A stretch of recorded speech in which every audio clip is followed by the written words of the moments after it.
Hey everybody, how's it going? Thanks for joining me this evening. I wanted to go ahead and have a early kind of July 4th stream. We got July 4th weekend here in America. We're kicking it off and be a little busy on the actual 4th. So I thought it'd be nice to get a little bit of the panel together and kind of just have a chill stream where we look at your questions. We'll talk about a few things before we get into those, but we'll mainly be here fielding your questions today. I've also been informed that today is Dominion Day in Canada. So we are stepping on that day apparently with our early July 4th celebration. And of course, like any good American, we've decided to just go ahead and then claim this day as our own instead. So my guests today are the Prudentialists. Prudentialist, thank you for joining me. Well, thank you for letting me on. And of course, you should be checking out his YouTube and his Twitter. All that is below in case you have it. And then Furius Pertinax, thank you so much, sir, for joining me. Pleasure as always. Thank you very much, Auron, and thank you to everyone here tonight, or rather morning in Australia. But yes, thank you. Be good. Looking forward to it. Yes, Furious is coming from us all the way from across the world. It's the morning over there, so he'll be giving us the Australian opinion on July 4th. Have no fear. So, like I said, this is mainly going to be this is mainly going to be kind of a casual, ask me anything stream. If you guys have any questions, of course, we'll do the super chats first, but you can just do the @ reply, and we'll try to get to as many of those as well as we can. But while we wait for people to kind of filter in and ask some questions, there's a few things that I wanted to talk about. Obviously, there are a lot of news this week out of the Supreme Court, all kinds of different rulings, big ones in pretty much every category you can imagine. A lot of people have done streams on these, so I don't want to like rehash or relitigate all these different cases. The one thing I wanted to focus on was the reaction to a lot of these. Now we know that there's been obviously some pretty serious attempts with leftist violence towards the Supreme Court, especially in connection to what was at the time the upcoming Roe decision is now the one that has been handed down. So we saw a lot of different things with that, but what we saw uniformly, not just on the Roe decision, but on the concealed carry decision from New York, even when it came to the EPA regulation decision, we saw a lot of leftists, a lot of very high profile people, not just fringe people, not just wacko, like, minor Vox journalists somewhere, but like, Senator Warren, AOC, Hillary Clinton, like sitting officials, representatives, senators, and former presidential candidates all saying that the court is illegitimate, that this is all a strike against democracy, that the court has to be disassembled or packed or ignored. We saw a lot of this, and this seems to become a feature of American politics, especially on the left. No president has been legitimately elected in my lifetime, according to their opponents. Every single election I can really remember as an adult has been contended by the other side as somehow illegitimate. So that's relatively something I've seen. It's that's not new, I guess, even though it feels like it's escalating. But now it seems like every interaction of the government that does not move in the progressives' favor, the only response is, this is a threat to democracy, this is delegitimizing, and there's a big acceleration of the rhetoric. There was a one commentator who was talking about how this court decision is violence, and once you start using language like that, you're really not leaving your movement anywhere to go, right? You're saying things that are pretty incendiary directly on a regular basis. Prudentialist, what do you think about the reaction to a whole bevy of these cases, each one of them kind of arguing against legitimacy of one of the branches of government? Like the last time I was on your stream, not surprised. Every time that something doesn't go their way, or even the slightest voice of no comes on, it's always about, it's not legitimate, we have to throw it out. It's always fun when Democrats, or just in general the left progressive machine, is told no in some form or fashion, and they get very Jacksonian on them, very, embracing a populist figure while explicitly being anti-populist. But I'm not really surprised. Then I'm sure that the administration will come up with some way to bypass it. I mean, with the Dobbs decision, there was already talk about, from Senator Elizabeth Warren to AOC to like the Department of Defense, talking about how maybe we could put up these sort of women's health care centers in near federal parks and wildlife refuges. That way, people still have access, or that the military's readiness will be weakened. Which, I mean, to call it an illegitimate act by my enemies doesn't surprise me at all when they're told no.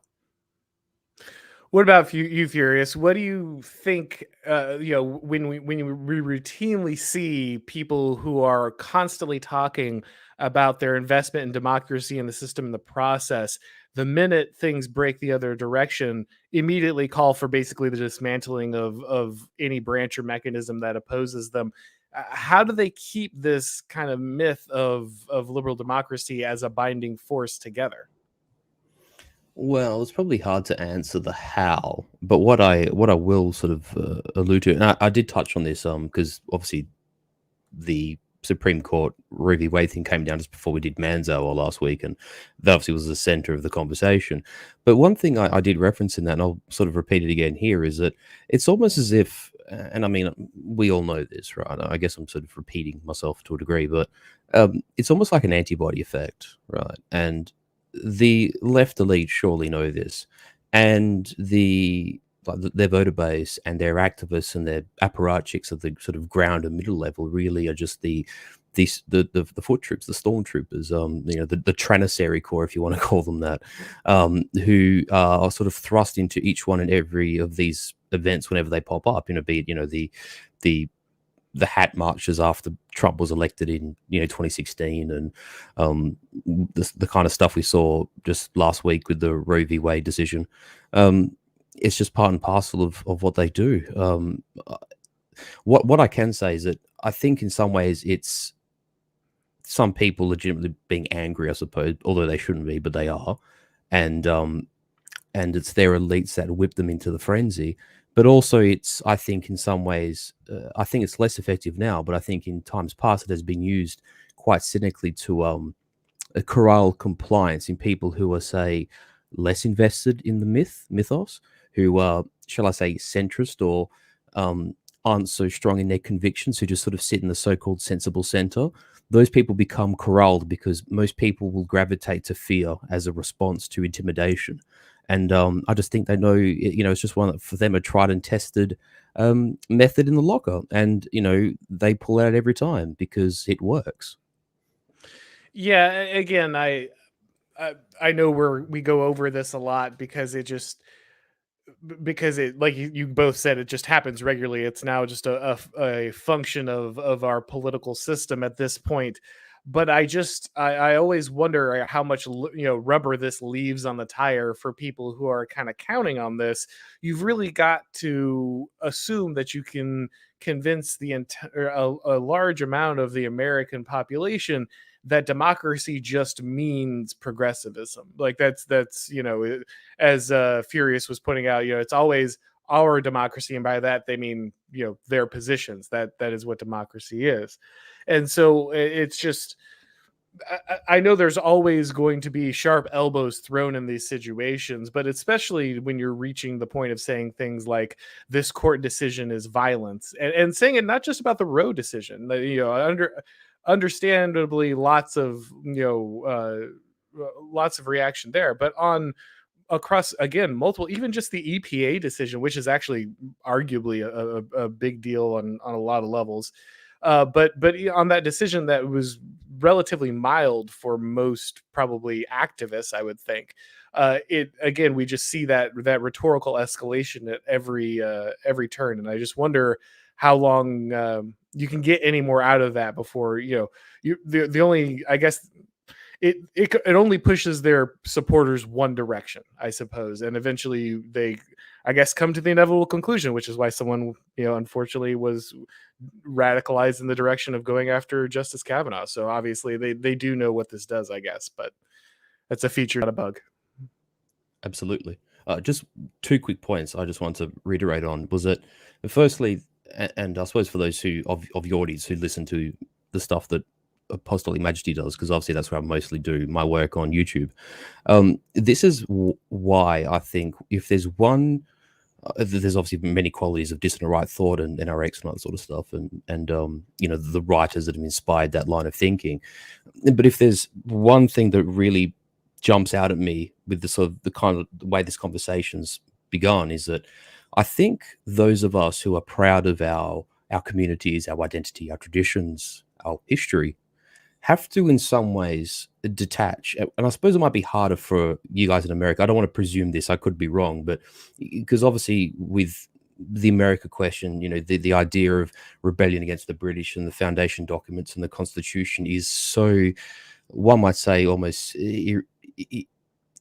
inimitably it's interwoven, so sort of immutably interwoven into your identity, into your history, that sort of separating them is probably nigh impossible.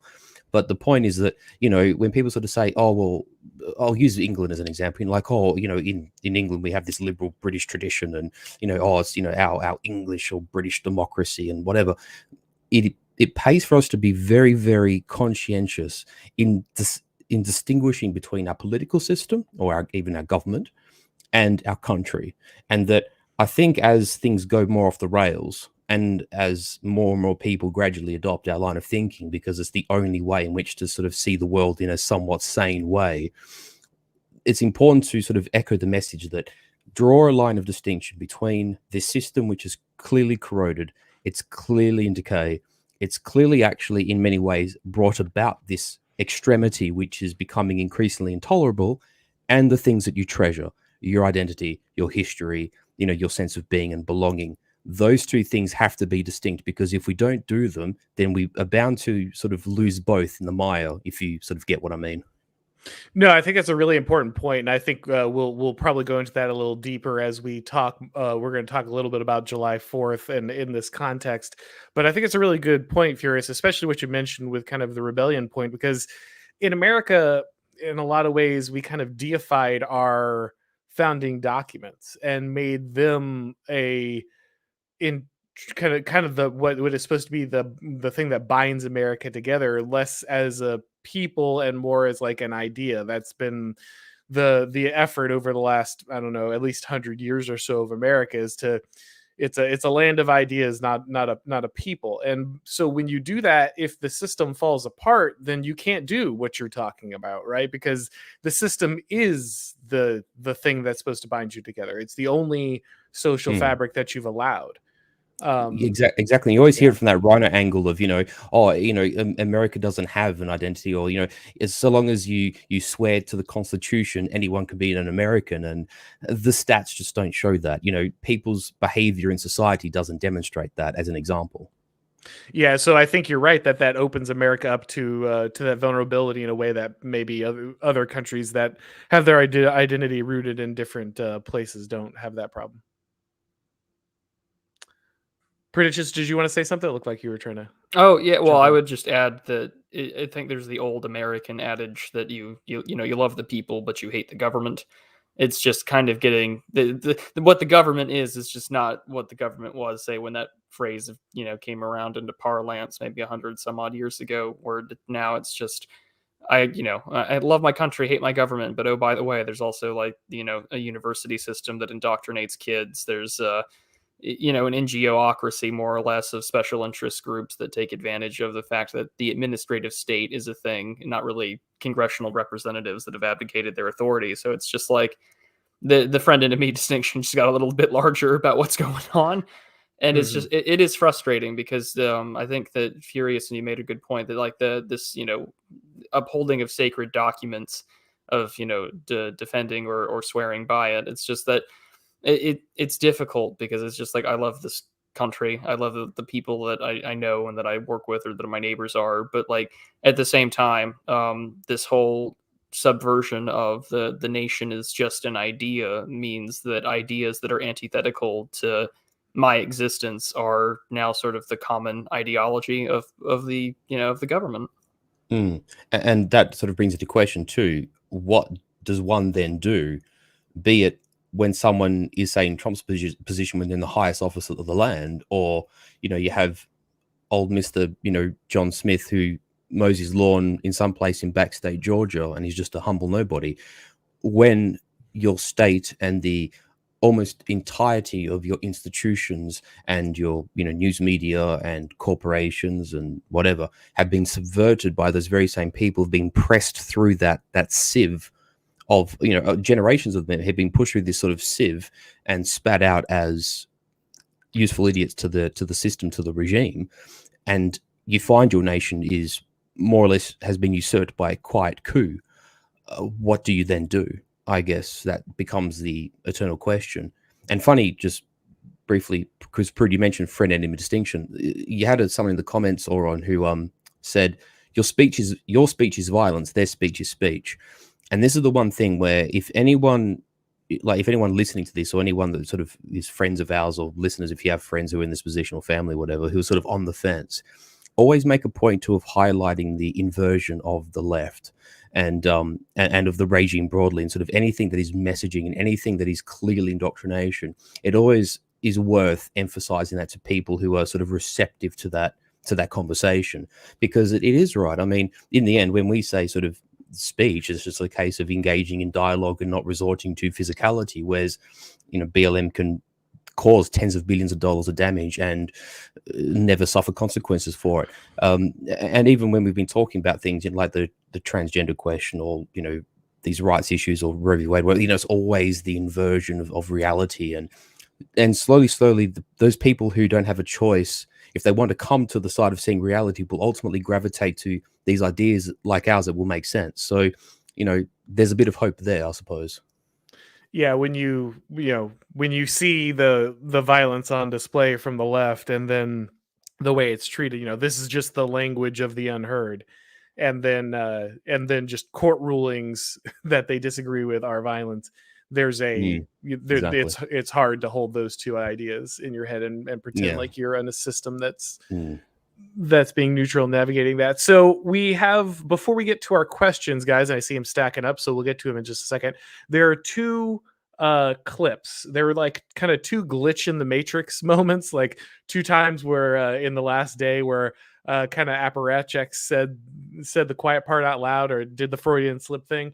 And so I wanted to review both of those because they're just too good. Some people may not have seen them.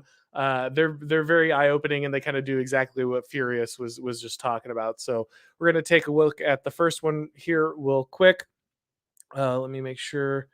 And so here, one of the guys on CNN here was answering a question, and I guess we'll just listen in and hear what he says. Sustainable. What do you say to those families? Oh, is that coming through? Hold on. We can hear it. You can hear it? Okay. Sounds like it's coming through other speakers for some reason, but I'll go ahead and play it. Sustainable. What do you say to those families who say, listen, we can't afford to pay $4.85 a gallon for months, if not years. This is just not sustainable. Well, what you heard from the president today was a clear articulation of the stakes. This is about the future of the liberal world order, and we have to stand firm. So yeah, the liberal world order there, as the response was, I haven't heard of that conspiracy before, but obviously we talk a lot about this, about the imposition of the liberal order through many of the NGOs and the other things that Prudentialist was explaining there, all these globalist organizations. But you're not supposed to say that out loud, right? It's actually, Prudentialist, you had some background on the gentleman speaking in the clip, right? What were you saying about? Oh yeah, so that was Brian Deese. He's sort of he's the economic and political advisor. He's the director of the National Economic Council. But prior to that, he served in the Obama administration. But also, and this is just straight from Wikipedia, which eventually the guys that do bios for Wikipedia, they're either doing us a favor or they're gonna lose their jobs eventually or something. But Deese served as the global head of sustainable investing at BlackRock. Yeah. So obviously, this is a guy who's deeply invested in the global liberal order. And they're right, of course, that this is a thing, that this, kind of the managerial elite in the West have kind of a super state that they impose on the world, but very telling that you assume that they have to be using that kind of language regularly in their kind of own meetings and their own briefings, that kind of thing, to fall into that. But Furious, what do you think about this slip up here in public? What does that tell people? Well, I guess it's always one of those instances of, it's always hard to put yourself into the mind of the other person, and whether it's accident or intent, or perhaps even a mix of the two. And what I would say is that with how shaky things have looked, and I mean, where do you draw the line? Like, do you draw it from Reagan being shot? Do you draw it from McKinley being shot? Do you draw it from 2016 or 2020, Jan 6? I mean, there's not a lot of places where you can sort of start that line and, draw it forward. But there's clearly, I think we'd all agree that there has been not only increasing stability, but the acceleration of that instability has been dramatically increasing in recent times. Particularly, I just think since sort of Trump came in, and whether is he a part of the establishment, is he not, whatever. I think what we can say is that he was a volatile actor in that, irrespective of his allegiance in the instance he had one. And I think one of the fondest concepts that I do take from sort of NRX thinking is, and I know this isn't about NRX specifically, but just something to take from it, is I am very much an adherent to the notion of biolinism. I think when, for instance, you study the French Revolution, you see the consequences of the French Revolution, then you sort of see the consequences of the evolution of liberalism writ large as a result of that. And then you sort of get your head around the idea that these are the kind of people who will invert hierarchy, who invert notions of meritocracy and performance. And, like the idea of a KPI to these people is a hostile notion to egalitarianism. And I think in some ways what we're seeing is this sort of decline of ability, the decline of skill, of aptitude.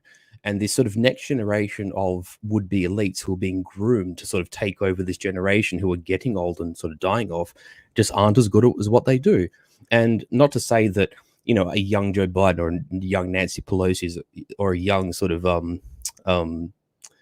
forget the Kennedy brother that survived and drove the car in the lake. I've just forgotten. Ted Kennedy, thank you.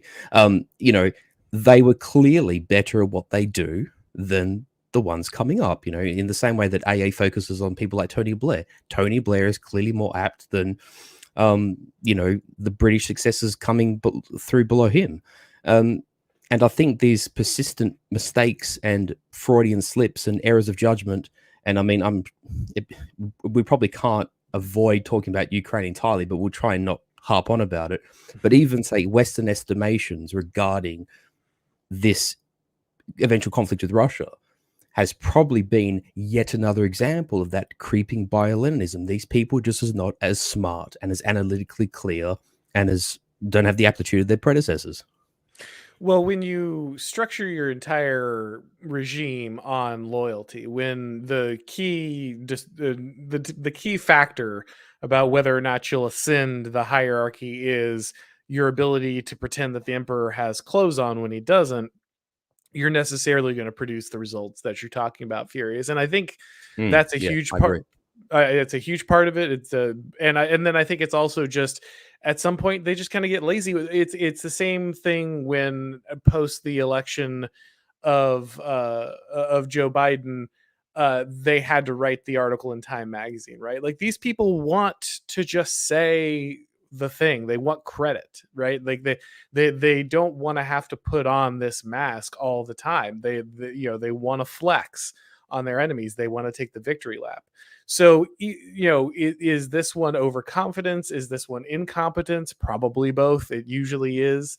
But I think, we just, of course, see more and more of that. More and more people just want to pull back the curtain, and they're proud of their subversion of the system. They're proud of their ability to like control these things, and they want people to know about it. And so it's harder and harder for them to hide that, along with the fact that, like you said, they just, are not as good as the people who came before them. Well, yeah, keep in mind too, right? Like this is a patronage system, so really the Pendleton Act has been just subverted as can be, because if you control institutions and education, you can control select groups that can get in. I mean, there's the myth of American meritocracy is that old Ron Unz article kind of came out a while back, but like it is just a demonstration of you need loyalty, and you have a system to ensure ideologically as well as just by other nepotistic means that people are connected. I mean, the media is an excellent example. That there are quite a few people that have worked in the Obama administration, now the Biden administration, that have family in the press, and now it's just the culmination of all things that we have guys from BlackRock that are essentially taking advantage of the open door policy of so-called credentialed experts that are now going to run things, to where really more or less our America's economic policy. And this was an article that I think came out when, Biden was inaugurated, that their economic recovery policy has been basically dictated by the guys at BlackRock.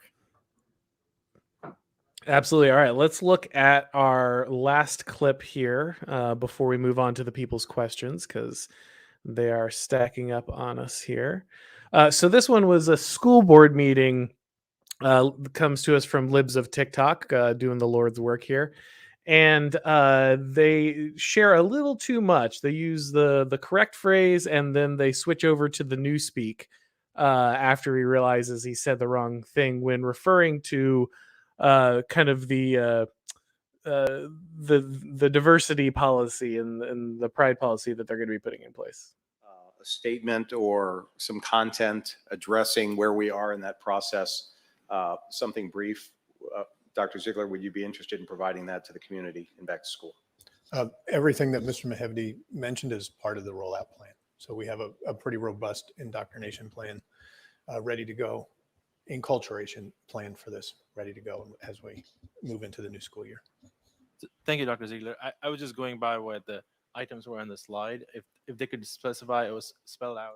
Move into the new school year. And of course, if we look close enough here on the computer, we can see the flag that you'd expect. But there's the full screen too, because I think that other one on the right is the little sustainability circle that we've seen a lot with the WEF. Maybe, I'm not sure.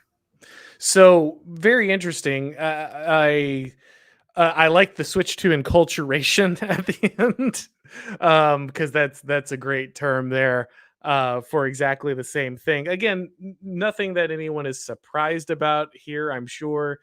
We know that there is an agenda being pushed. We know that this is set in place on purpose. Chris Rufo and Libs of TikTok have both done a lot of great work in bringing documents and hard evidence forward to show this. It doesn't matter how many times they run articles to try to point, the media tries to run cover for this stuff. The very people who are implementing it can't stop themselves from kind of telling you exactly what the game is about. Yeah, quite. Just one quick point if I may, Auron, just before I forget it again, because you mentioned Schmidt earlier, and Schmidt's someone I actually am waiting for my tomes to arrive, but I've always been sort of interested in this discussion that sort of people like you and AA and whatever, and just our group generally have talked about, and I've really come in the last sort of 18 months to sort of home in on Schmidt's friend enemy distinction quite considerably, and it's funny, well not funny, but it's sort of in some ways deeply ironic that the so-called tolerance preaching brigade, which we know that they're not, I'm not in no ways under illusion to that, but they either wittingly or unwittingly are far better performatively and in action demonstrators of the friend enemy distinction than say we are, or maybe not us specifically, but people in the wider right wing. They are often too forgiving, they're often too willing to give benefit of the doubt, or they're too willing to compromise, whereas the left have increasingly become, in say modern times, in recent decades, my way or the highway, and they have very much come to claim the levers of power because of that. And one thing I do make a point of emphasizing, and I do this myself even on my own sort of Twitter now, is that when referencing the left, I do my utmost to not even give them essentially personhood. I always refer to them as like monsters or creatures or sort of any number of words, because when you look at what they're doing and you look at the sheer sort of dishonesty and the mental gymnastics, and in some ways the absolute evil of the way they will degrade concepts such as morality and social cohesion and just life broadly speaking, I think that we need to sort of focus on not putting them in a positive light. Not say that anyone should instigate anything, but with your language, don't present them in a better light than they ought to be. It's one thing that I think I've learned myself, having read Schmidt and listened to you guys talk about Schmidt. I think that's a very important point, and it's a bit of a tragedy that the left inherently understand it better than our allies would. Well, I would be a little careful with that because I understand what you're saying, and there are certainly a lot on the right who, because they don't understand the dynamic of kind of the struggle they're in, they do cut the left a lot more slack and give up a lot of rhetorical ground without understanding it. So I think you're right about that. But the friend enemy distinction is not about like the need to dehumanize your enemies. That's actually not what Schmidt is talking about. He's talking about the dynamic that any conflict of kind of values enters once one of the propositions, one side makes a proposition that kind of is an existential threat to another group in that contest. Sorry, I might have not been clear. I actually meant that more as in that's my interpretation of Schmidt rather than that's what he was saying. My apologies. Oh no, it's okay.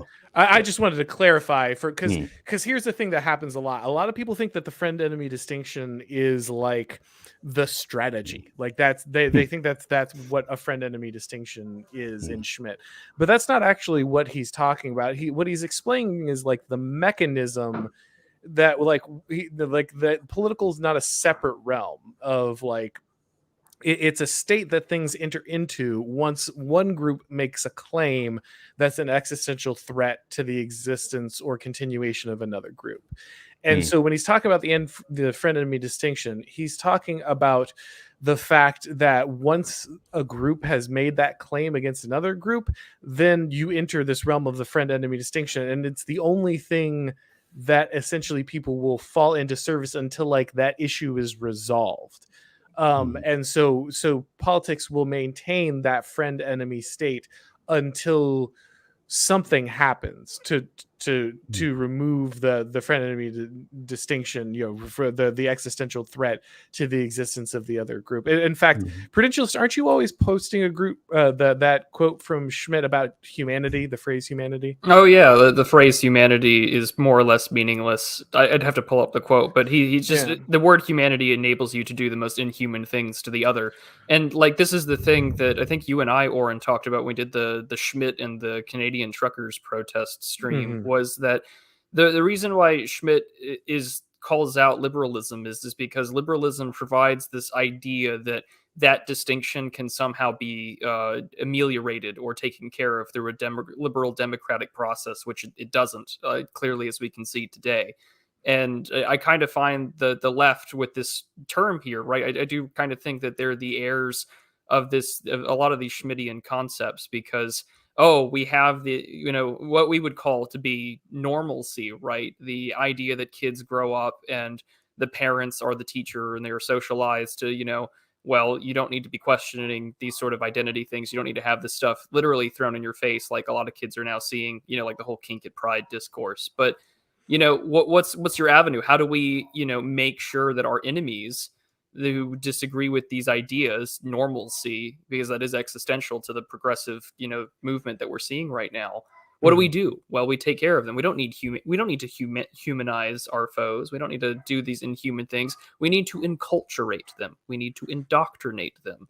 And we're seeing that quite clearly. Is that, if you can get rid of the normal, then you've gotten rid of your enemy. In fact, this is one of exactly, and this is one of the criticisms again that he has of liberalism.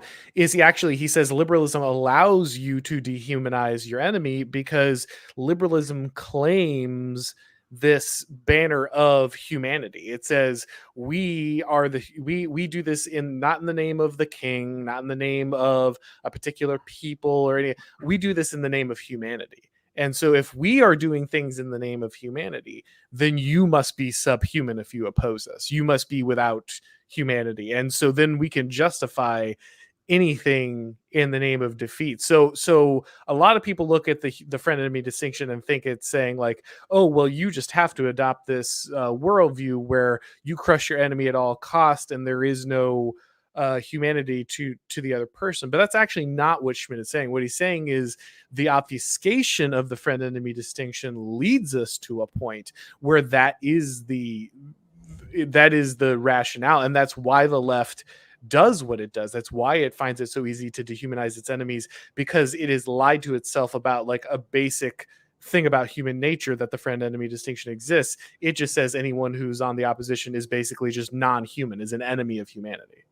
Yeah, I mean that's why they say it like all the time. Like that's why your tweets are so good, because when you always ask the question, what does democracy mean in this statement, or what does liberal democracy mean in the statement? It's theirs. It's possessive. Those that are participatory in it, that even your regular old mom and pop that say let's go Brandon or something on a bumper sticker, they're the enemy, and it's not obfuscated anymore because it's their democracy, and in their democracy you are the foe. Actually, I appreciate you two having cleared that up, because I think that was perhaps a misunderstanding of Schmidt on my part. I will caveat what I said before, because anyone who does follow my Twitter will know that I do say that when fighting demons, we should always be vigilant to not become what we seek to overcome. I do emphasize that an awful lot. And B, there are people who have found themselves in death struggles over the broad scope of time, be it decades or hundreds of years or even indeed millennia, who sometimes get drawn into excess in fits of rage or impulse, and that is also something I discourage. In the end, if you're going to prevail in a difficult circumstance, then composure will be the trait that sees you through sort of most surely. So I didn't want my words to be misunderstood as well. What I sort of more meant was that it doesn't help to mollycoddle an opposition that clearly has sort of evil tenets, is probably more what I was trying to say. No, and you're right to say that. I say this all the time as well, that the left knows it's in a fight for control of like civilization, the left thinks the left knows it's in a fight for control of civilization. The right thinks it's like in the debate club. And so and so that attitude, you're absolutely right, is a big mistake on the right. They don't understand. Chris Rufo did an interview with I Am 1776, which I've written a couple things for, and he said this today. Basically, you need to stop arguing this stuff, and you need to start showing the corruption beneath it. Like, these people aren't interacting with you in good faith, and you have to stop assuming good faith, because that's a mechanism they're using to trap you rhetorically. You need to go to the next level below it and look like what it means. Why are they using this language? Question that language. Don't simply accept the frame of your opponent. Don't just assume, like Furius said, that they're stepping into the ring to kind of have that eye to eye, Marcus of Queensberry rules, sparring match of ideas. Make sure you understand what they're doing before you get involved, because it's a great way to kind of get trapped. Just because you mentioned boxing, or just to use an analogy, basically, we're presuming that they're fighting sort of honorably on equal terms. Meanwhile, in their under their left glove, they have a nail sticking out, and in their right glove, they have a brass knuckle under the glove. And then we always wonder why we're so battered and bruised after every round. I was really hoping you were going to go with the cartoon like shoe, like the horseshoe that they always have. But close enough. But absolutely, yeah. All right, so let's go ahead and jump into some of our questions, because they've been backing up here. Like I said, guys, if you do the @ replies, I'll try to get to those as well, but we're going to run through the super chats first, of course, and then we'll go back to those. So, Mr. Alternator, for $5 Australian, looks like fun bucks. How should the dissident right deal with infighting?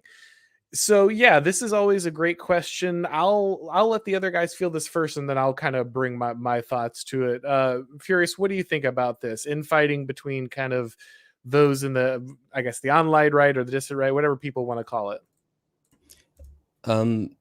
I often I have a bit of a life saying, and it sort of roughly states that treat as you wish to be treated until people give you a reason to treat them in a manner in which they otherwise deserve. Sort of, I tacked on the second part of that, and I think that's very true when dealing with in-group scenarios. And if you're going on the firmer edge, I think, for instance, not that they're in our circle, but I think AA's dismantling of, say, PSA snitch and whatever, friended, whatever, when you do it methodically and in a structured fashion with intellectual honesty and, pertaining to hard fact, and just doing it without, in Australia, we have a sport analogy that's called playing the ball, not the man. Like, in the end, play the contest and don't be needlessly personal with people who could otherwise be friendly or have a somewhat sit in your approximate sort of realm. I think that's important. But then I think there always must be measures for people who are perpetual troublemakers, for people who just can't help, who spoil for drama and for fighting and for just being disingenuous and nasty, because those people exist. And I'm sure all of us watching have seen instances of this play out in several ways. And the best thing that can happen to those people is just to be, to use the French saying, cordon sanitaire. They just need to be cordoned off, ignored, deprived of oxygen. And if they have an echo chamber, leave them to themselves and don't allow them to deviate the main thrust of the operation from what we're doing. Because I think that, and I mean, I consider myself a very, very small cog in this sort of vast machine that has been built on the internet over the last sort of, I suppose, decade or so. And also I'm a relatively newcomer, but we all have a small part to play, and we all bring our abilities. And even like our fans, with super chatters and people who we talk to on Twitter and whatever, everyone has their place, as humble as it might be. And we can't be deviated from that cause, that righteous cause, where we are sort of serving both to preserve sort of temporal guardianship of our civilization, which has been passed to us, and we hope to be able to hand it down to our children. And that is a sacred task, and we can't lose sight of that. And being deviated from that with petty infighting and just that kind of nonsense is not only not non-constructive, it can be really deleterious to our prospects. So the less that we do it, the better. And when we encounter those kind of characters or groups, we deal with them accordingly, and we persist with the task at hand. That's as bad as all I can say. Nope, well said. What do you think, Prudentialist? It's always a complicated question, right? Because everyone has their own, especially people that are the more larger personalities or even smaller ones that have differing ideas, right? We have ego, we have the profit motive, right, for money, to make content, and to of course try and be the guy that has the most likes or the biggest ratio or whatever. So it's always it's difficult, and especially because we do have sometimes our own echo chambers or of ideas or people that we usually will agree with 90% of the time. It makes it difficult. As for the infighting question, I think that work in the areas in which you have broad axiomatic principles that you agree with, you have to address the first principles question at the end of the day, while also at the same time kind of recognizing that if the behavior is going to be toxic or might drag you down or try and implicate you into things that you're not, this is what requires some due diligence and good judgment.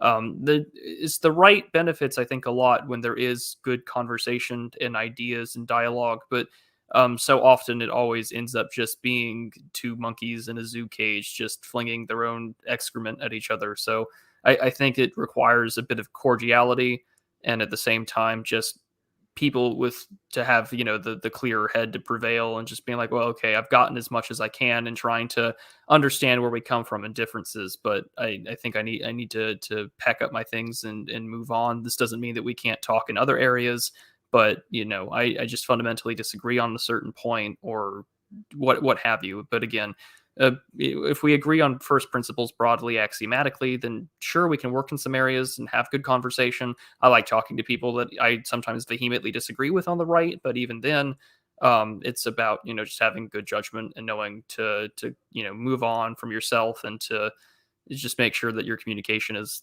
limited to the areas in which you agree in.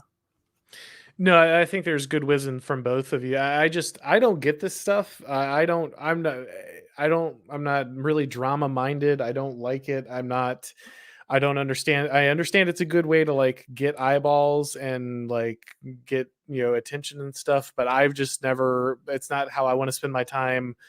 I don't like punching right in general. And so I've always had kind of the approach of, if someone really has something to say to me, they'll tell me, so like I can think about it. There are a number of people who I disagree with on things that I trust and that I listen to, and if they say something to me on it, because they're really interested in changing my mind or bringing something up, I know they're talking to me because that's their interest.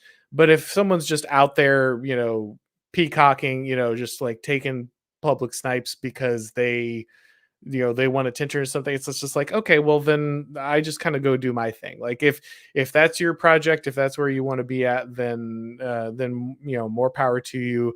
I don't like I said, I would rather just do what I'm doing, and I don't and it's, of course, there's no like central, there's no like council you can go to, there's no anything like that to like resolve those issues. So nothing ever really gets solved in those disputes anyway. Like every time I see people get into them, like nobody comes out a winner. And that doesn't mean like, the like gatekeeping's a thing. I get it. Like that doesn't mean like there aren't corrections that get made. I just, like I said, as Furious pointed out, we've got bigger fish to fry, so I tend not to spend a lot of time on that. But thank you for your question. The next one here, Jay Burden 499, thank you very much.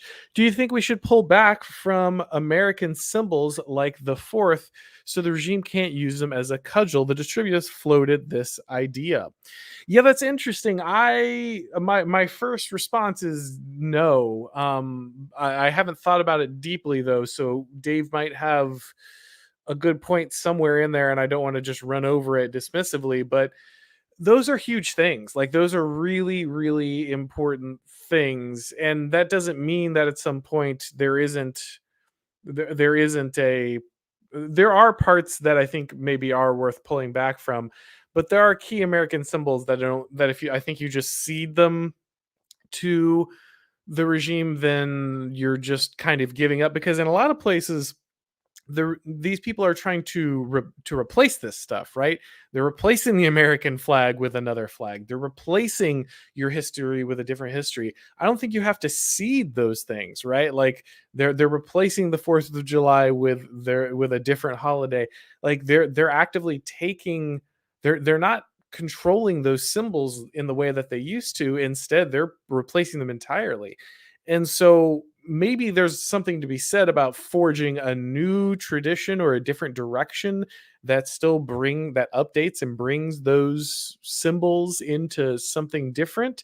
But I don't know that just discarding them is the right move either, because I don't think the progressives are really picking up those banners the way that maybe they used to. Instead, they're creating their own and trying to replace those traditions, if that makes sense. Yeah, you're quite right. One thing I will say is that, insofar it's within people's power to do so, do not permit them, or at least don't freely permit them, to abscond and to desecrate symbols and was there another term that they've used, or just symbols? I think that was the symbols. Yeah. Yeah, to desecrate symbols needlessly. And another thing as well is that I suppose if you have these conversations in your private life or whatever, to what degree, is perhaps even highlight to people every so often that there are things in their life, be it symbols or be it institutions or whatever, that are absconded and are used to the benefit of the regime. And Auron really is the master of this with his the mental picture of they'll skin it and wear the skin suit as a victory trophy.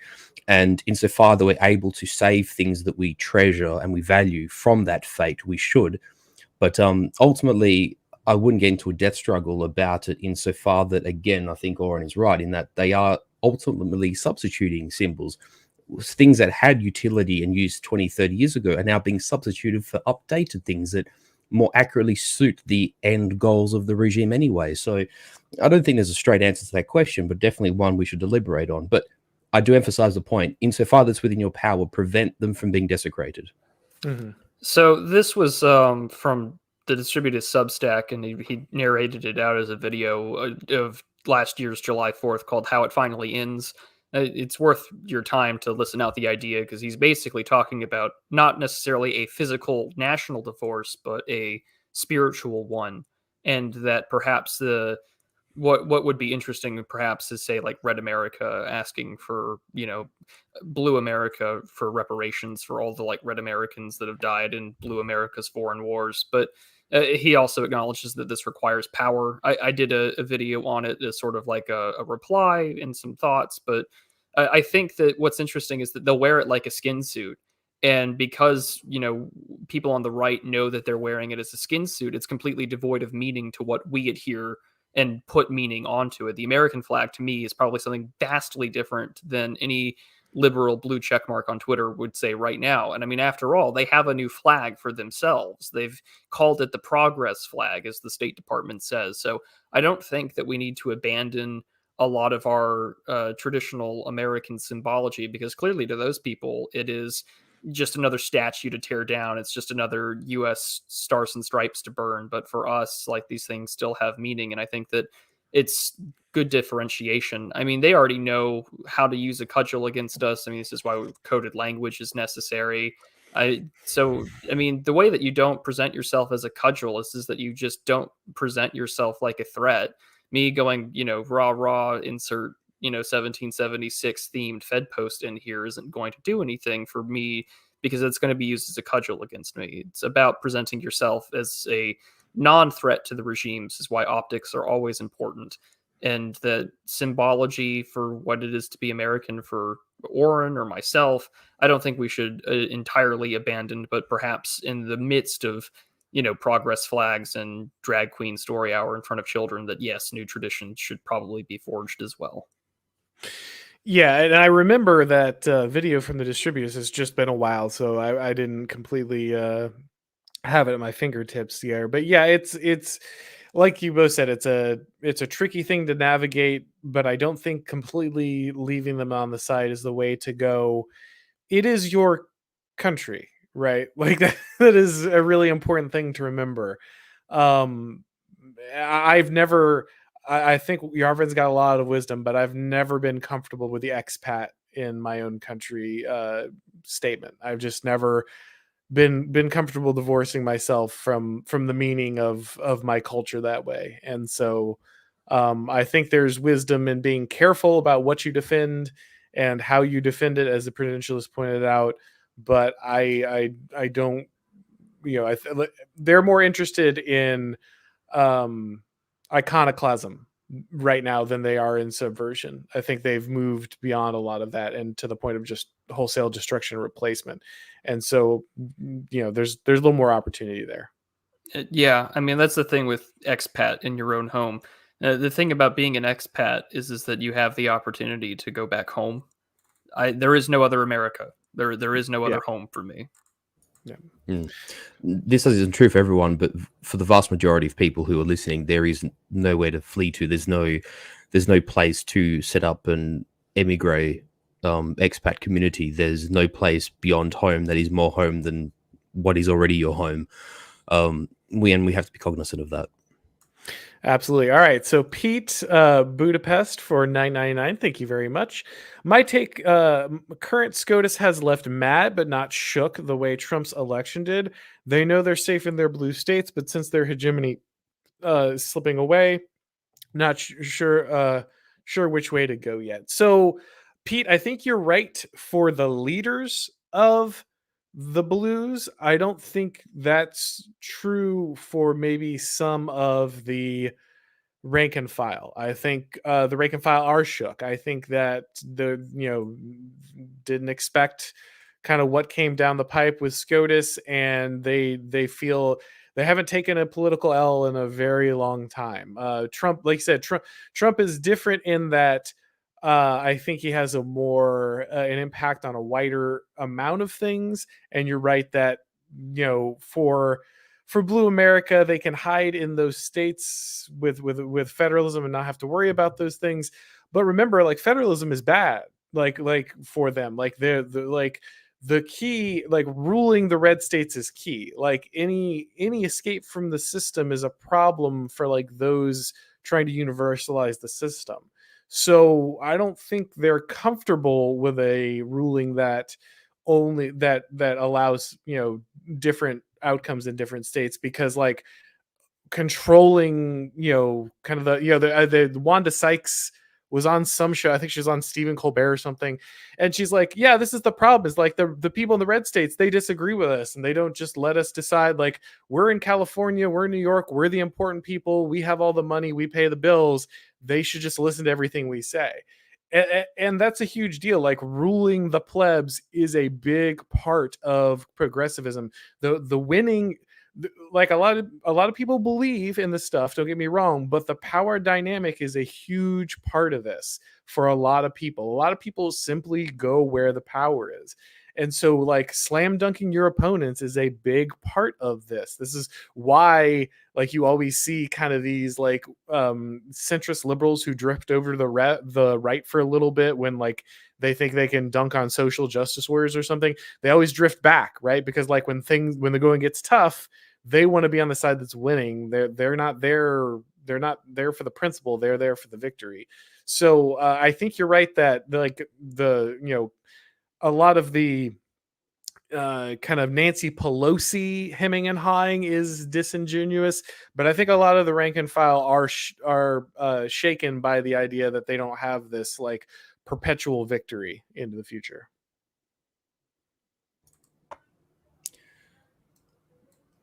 I don't know if you guys had anything on that. I was waiting for Furious to chime in first, but no problem. Yeah. Oh, you go, Prue. Okay. Yeah, I think that Pete's got a very good point. I mean, we know that states like New York and Illinois and California have basically codified,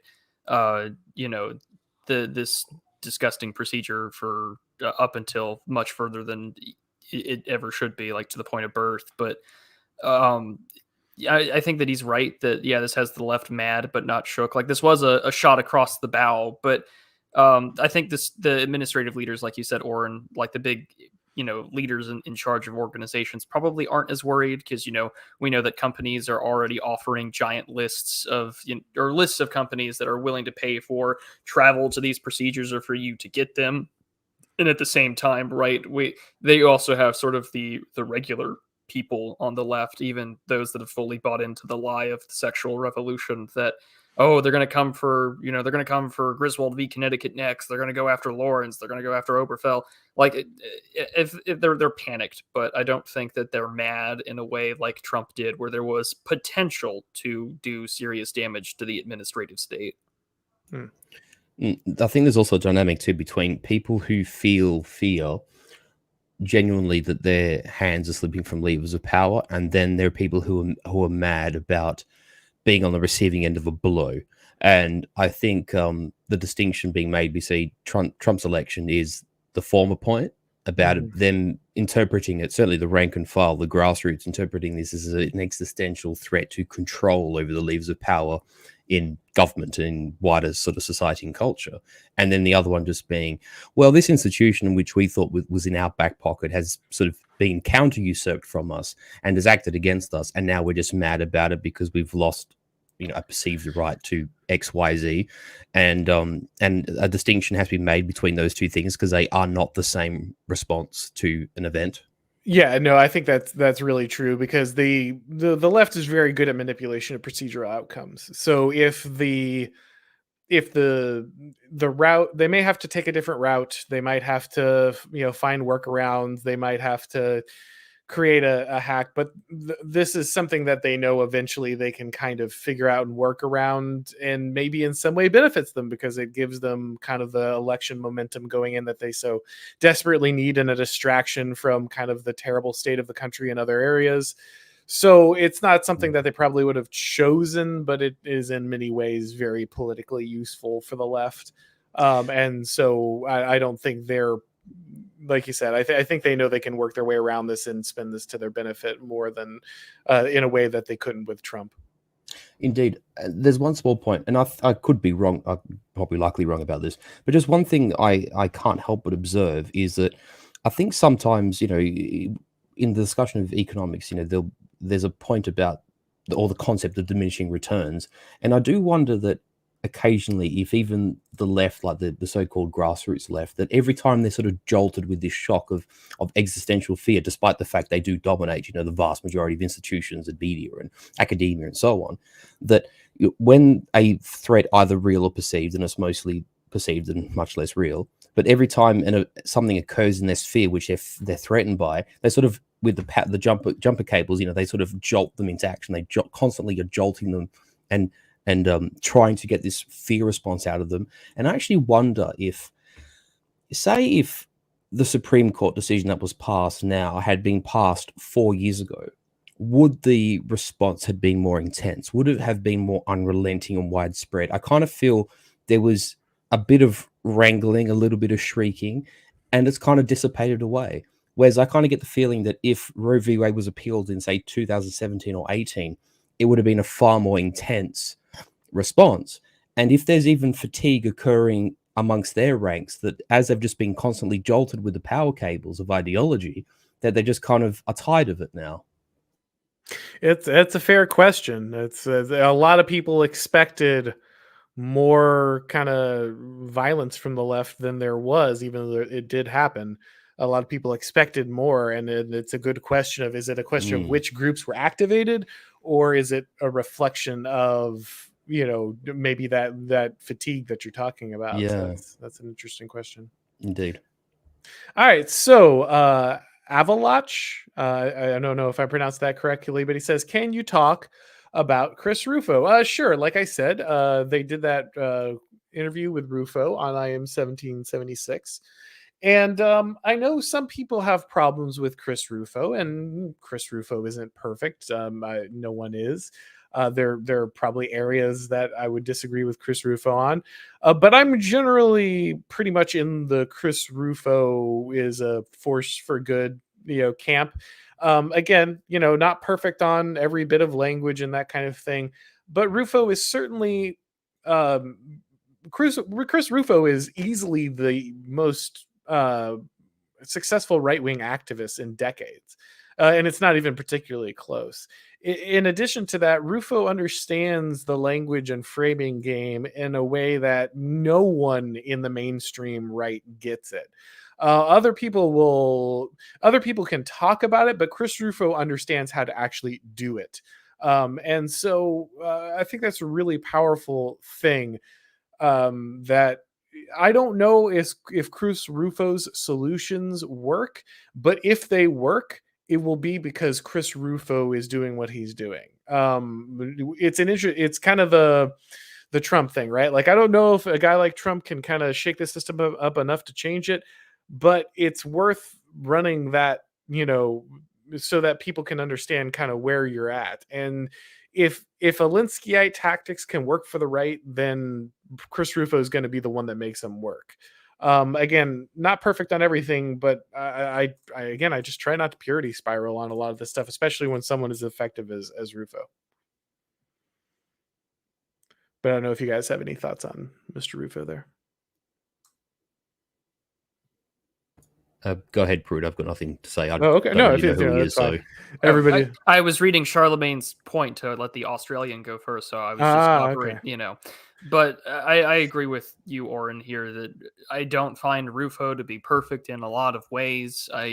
I saw his response with education today, and that kind of just it made me a little uneasy because it feels like he does get it in terms of how to game the system, how to express outrage and disgust about what's happening, but at the same time, I'm like, well, it feels like a couple of steps forward and then 3 steps forward, 2 steps back, but he does get it broadly, and who am I to judge a man who is probably getting more results than some flyover state guy with a YouTube channel? But I mean, yeah, there are some reasonable objections, but I also kind of try to remind myself that being an online personality that's like right wing, like you can fall yourself into a bubble real quickly, and that not everyone is maybe as far where I'm at in the normal population, because he is sort of playing a broad spectrum coalition game here for policy to get rid of CRT and to change how education's being taught, or working with Florida's governor about the bill that basically says you can't groom kids up until the 4th grade,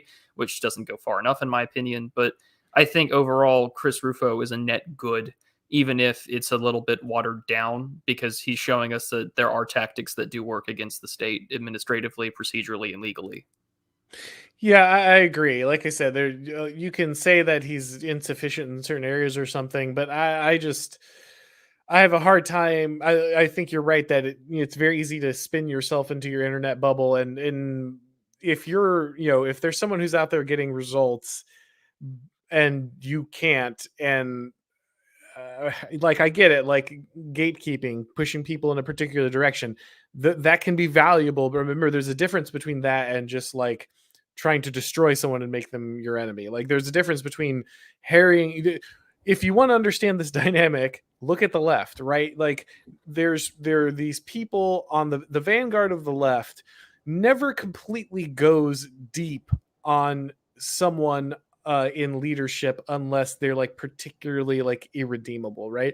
They're always playing this game of like pushing their leaders in a particular direction, but always keeping the lines of communication open. They're saying things that force their leadership to move in a particular direction, but they're never burning the bridges that allow them to influence those people in the first place. So the question is like, is it worth even influencing mainstream GOP politics? There's an excellent point to be said that there isn't, but if there is any point in doing that, then keeping lines of communication open to people especially who are very effective at what they're doing, I think is super important. You have to recognize that. Yeah, it's 2 quick points, if I may, Auron. And that the last thing you mentioned plays into another super chat we had before about infighting in the DR. And again, if someone's actually doing good work and performing well and on their own merits and through their own capability, are doing well, even if it's a way that's slightly divergent from you, pardon the way I frame this, but don't shit in the nest. In the end, just be gracious about people who are largely approximate to yourself, or not you as in yourself, Auron, but like listen, like us broadly, are approximate to us. There's no reason to spoil the party and be petty. And as much as we should entertain people being petty who are beyond us, we should also shy away from being petty ourselves. And it probably happens to even the best of us that we sort of might get that inkling within us at a time. And it's in your interest to suppress that, because that is the origin point of destruction within a circle. And the second thing I just wanted to raise, because you mentioned about how like the extremities of the left are kind of protected, they never burn their bridges. It's almost a case of the most sort of unrestrained part of the left. They get a smack on the backside and get put in their room for timeout for 5 minutes. The right, on the other hand, tie a brick to each leg and then throw them down the well. It's a very different way of treating those same extremities. No, absolutely, and it's one of those. I don't mind taking a hatchet to National Review or something.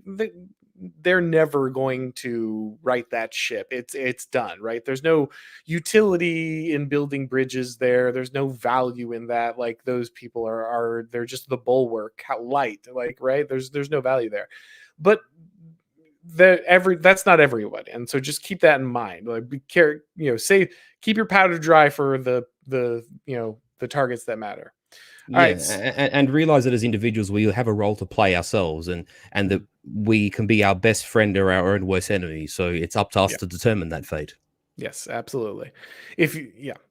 So, son of a glitch for $10. Democracy means rule by Democrats, and populism means bad democracy. A linguistic drift over time or via purposeful propaganda defeats a constitution-based culture. Also, thoughts on the boys. So a couple things there. I think that, I think you're right that a constitution-based culture is always going to be kind of doomed. If you think that if you think that just a document alone, words on paper, can protect your country and its institutions and its people, then you're in for a terrible surprise. And this is, of course, what the right has invested in America, so that's why it doesn't understand what's happening. I did a video on this, Joseph DeMaistra, talking about did the Constitution fail? If anybody wants to look at that. So I think that's a very real dynamic. And then the boys, I saw the first season and like a half, and then it became very clear like where that show was going, and I was just like, okay, this is dumb. Like there was already bad enough in the first season. There's always already enough stuff where it was like super cringe, but I like hung in there because some of it was interesting. But by the second season, like it was just clear we were just going to be doing a Stephen Colbert episode with like dancing syringes and stuff. So I just checked out, but I don't know if any of you guys have seen that show or have any other thoughts on kind of the Constitution drift there. I'll throw this to you, Prud. I don't have an opinion. Okay. I mean, the wording thing is true. Like linguistic drift and code switching happens all the time on the left. It's also a really great way to like gaslight people, especially for those that are sort of getting onto that pattern recognition thing. And I think Steve Saylors famously said that political correctness and things like this are just a war on pattern recognition. But yeah, like you, I also saw the first season. I thought that the concept was interesting. Like, like in a real corporatized present day, blue check America, superheroes would be disgusting, dangerous degenerates. But I mean, it's another one of those adaptations of like a Garth Ennis property. So I was kind of interested, and then it just felt a little over the top. But maybe I should just probably, go through and bypass the middleman and maybe read the original comic instead. But I'm not too particularly interested by most media these days.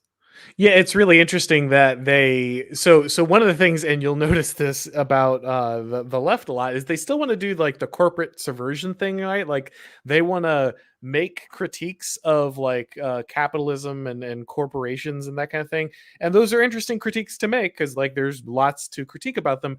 But the problem is they have to like critique versions of corporations from like the 60s because corporations today believe what they believe. Right. So like they're trying to make critiques of this corporatization of these superheroes, but the corporations don't agree with they're not on the side of Black Lives Matter or Pride or anything. They're all on the side of like Christian conservatism and blah blah blah, because they can't, if they actually critiqued what corporations are today, that might reveal something about their worldview. It might actually speak some truth into the scenario.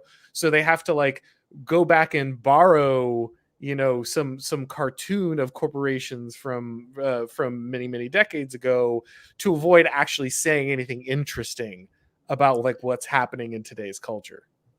In order to keep their worldview coherent, they essentially have to dig up skeletons which have long died in the past, throw it into a sack, and then sort of give it a fresh coat of paint and call it the boogeyman. In this case, capitalism or the corporatism, which all of us know well and truly has been totally usurped by the left, and actually acts as a massive fulcrum of power, a massive foundation column of power for the left on a global scale, never mind just at an American scale within the nation. It's almost like they have to sort of dig up Walt Disney and Henry T. Ford and say, oh, these are the villains of of corporatism that are against us. And I mean, they are men who literally died beyond 70 years ago. And just quickly, I might have worded it badly. Not that I didn't have an opinion on the super chat. I agree with the super chat. I just haven't watched The Boys, so I didn't have a comment about that. It's okay. Yeah, I obviously agreed with the first comment. You're probably saving yourself some good time, so I wouldn't worry about it too much. Yep. Like I said, like Prudentialist said, interesting concept, but I didn't want to sell the guys short, especially when they're super chatters. Like, they deserve their money's worth. Yes, absolutely. So Pete Budapest, again, 999, thank you. Packing the court isn't the silver bullet the left thinks it is. Abolishing the Electoral College isn't either. Not being a naive optimist here, but in electoral politics, left's dominant isn't that pronounced. I see what you're saying, Pete, but I think the issue is electoral politics isn't what we think changes things, right? Like, you're right that maybe I don't think they're gonna get rid of the Electoral College. I don't even think they're gonna get to pack the court. I don't really see them winning either of those victories. If you start doing stuff like that, that's how a cold culture war turns into something far more serious, right? Like, I don't know that the boomer waffen will ever kick over, but if you want to find out, doing that kind of stuff is how it gets done. Like, direct subversion of the system in open daylight because you don't like the outcome, like not manipulation of the procedure, but direct just destruction of it in full view, is the kind of stuff that really pushes the limits. Maybe they could get away with all of it. I don't know. But I don't think they need to do that stuff, or they don't think they need to do that stuff. I think they'll talk a good game about that to try to consolidate control, but it's the control of the culture. It's the control of the media. It's control of corporations. It's control of education. It's control of universities. It's the control of bureaucracy that generates the left's true power. When Trump is in office, they're not losing power. And if anything, they're often gaining power in a lot of ways, right? Like, again, Trump is probably the biggest threat they've had in a long time. And even then, he didn't really wrench a lot of control away from the left. So I don't think they're scared of electoral politics, or I should say, they know they have to make the noises on that stuff, but I don't think it actually directly targets the left's power centers in the way that we might hope. So I don't think they need to create those silver bullets, even if they're fine talking with them on a regular basis to kind of give their base that kind of that rhetorical spur.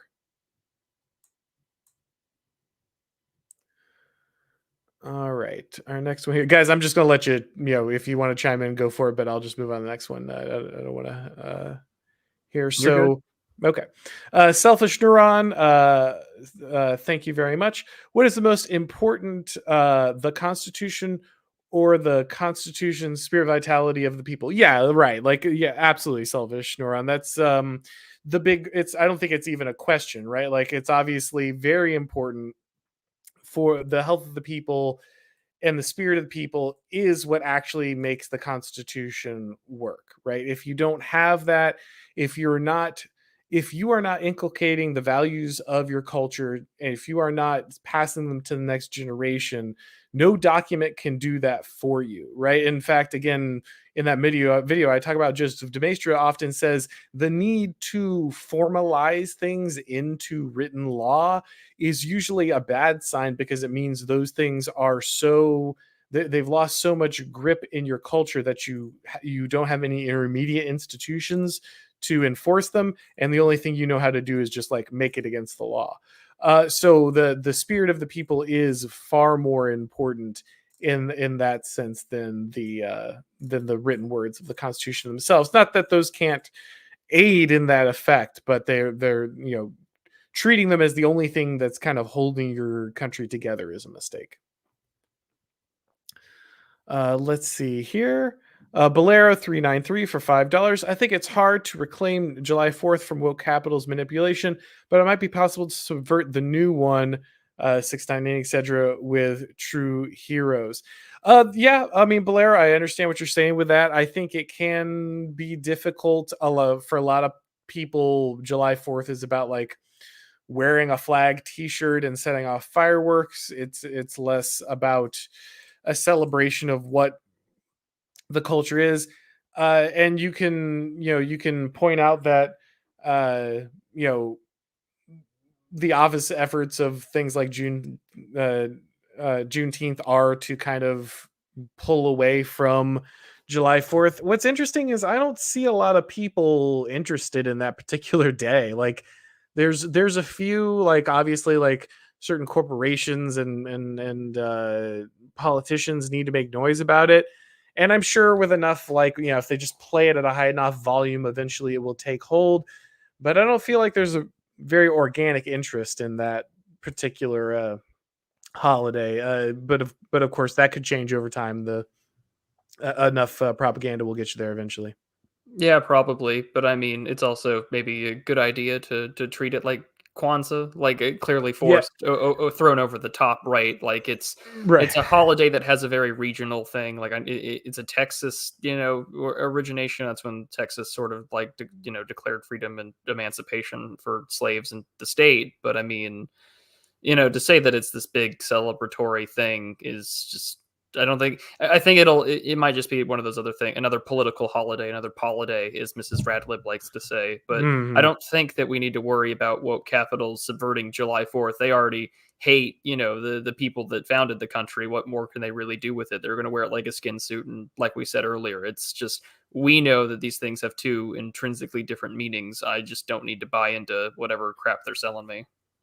Yeah, the Kwanzaa comparison is a good one, right? Like, I don't know if you need to fight something that's just that astroturfed, right? Like it might fade to obscurity all on its own. And also, it's not worth dissipating your own strength fighting things that are clearly hollow. Yeah. You use the word astroturf there. Like in the end, is it worth concentrating and exerting a lot of effort to sort of try and tackle something that is so full of air? I suppose that's a consideration worth having. No, that's a really good point, actually. And then this is what Moldbug always says. The right gets a little bit of power, and the first thing they want to do is flex it. The left gets power, and the first thing they do is acquire more power. There is a cost. There is a cost for going after every piece of bait, right? There's a reason the news cycle works the way it does. There's a reason that it is a huge part of the regime's power that you be emotionally invested in every single thing that gets dragged across your face. And so, some of us do this, publicly. So it's a little hypocritical, for me to say, don't get involved in every battle. Cause that's kind of what Twitter in some ways is about.